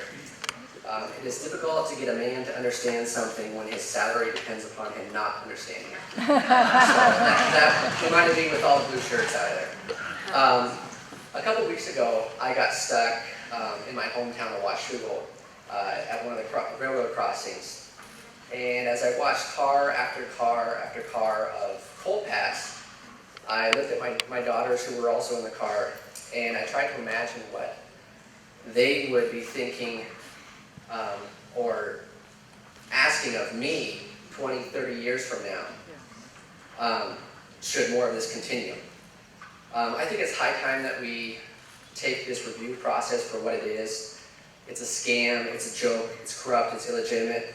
It's a facade the government uses to justify these projects. As we've seen, every living system is in decline, and the rate of decline is worsening and accelerating. Last year, some folks up in Bellingham laid their bodies in front of the trains. And recently in Southern Oregon, a group sabotaged some track to expose its vulnerability. It should come as no surprise if there are more that are forced to such actions to defend their communities. To illustrate the point I'm trying to make, I live on the Washougal River, and years ago there was 2 dams, and they were going to build a third one, but the night before it was to be put into operation, it was blown up, and the 2 were taken down shortly thereafter, and to this day the river runs freely. I'll leave with 4 words from my family and from my land base to the coal industry, and that's fuck you, expect resistance.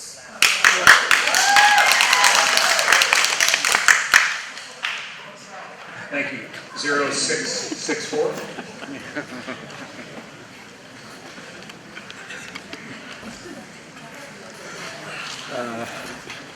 Hello, my name is Les Anderson. I'm a citizen of Longview. I'd like to remind everybody why we're here tonight. Millennium lied on their first permit.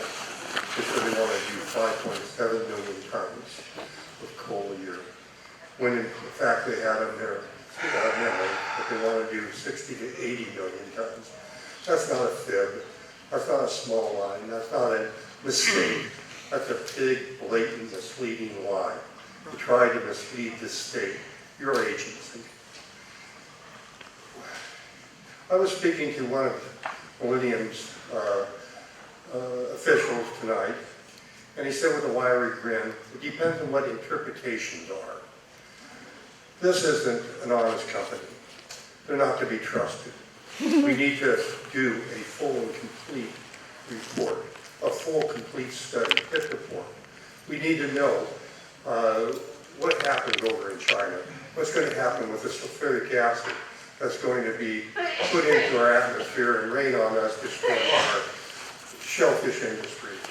OSHA this year put out a report saying that our polar caps are melting at an alarming rate, and that no new ice is forming. Global warming is real, and the contributing factor is coal. It has the carbon footprint of Godzilla. It's a monster. We need to stop it. We need to examine it. I'm an asthma sufferer. I'm on 3 medications right now to be here today. I've also spent my early life as a union. My wife spent her career as a union. I'm not anti-union. The union needs to take a look at the history of coal and injury to one is an injury to all.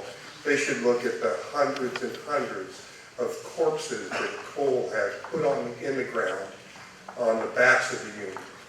Thank you. Thank you, sir. 0637. And if 0492 is in the room, please come up. Yes. You're 492? Well, come on up. You did just like I asked. What? Yeah. Howard Shapiro from Portland. Lifetime union member, and I'd like my brothers and sisters in the blue shirts to listen to what I have to say because it may affect your long-term career options. I'm a grandfather and a great-grandfather, and I'm concerned for the welfare of my children and their children, as I'm sure all of you are. It is important to residents of the Pacific Northwest that the long-range implications of coal shipping be carefully considered before any decisions are made by permitting agencies. These considerations could impact the health, the environment, and the economic welfare of all of us. In an article published in Rocks and Ores and the New York Times, July 24th, the investment firm Goldman Sachs recommended against investing in companies that are involved in shipping coal to China and Asia because of the poor long-term market outlook. Their analysts projected that the coal market would gradually increase until its peak in 2020, after which it would rapidly decline. This indicates that sometime after 2020, it would no longer be profitable to export coal to these markets. Since there is no requirement for a cleanup bond or a Superfund deposit for these permits, who will be responsible for cleaning up the large amounts of toxic coal deposited at these prime port sites when the coal corporations leave? Amber Energy is already in financial difficulty both in the U.S. and Australia and will not be able to finance any cleanup efforts. It looks as though my children and their children and yours will again, just as we are today, be responsible for cleaning up another corporate mess. Got it. The above findings, along with the other compelling evidence that you are hearing tonight, should be enough to include the study of where the responsibility for cleanup and restoration lies, including the scoping process, before any permits are issued. Thank you. Thank you, sir. Ladies and gentlemen, that concludes our meeting tonight, but before you leave, I know how hard it is to sit on your hands when you hear some of these impassioned speakers. So why don't we just give a round of applause to everybody.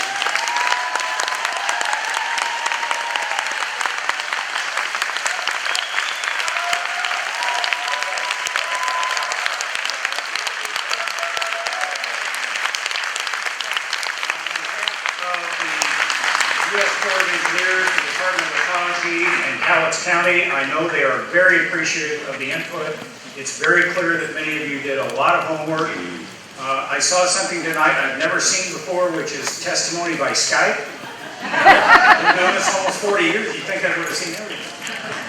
Thank you all again for coming, and we do appreciate it. Take care.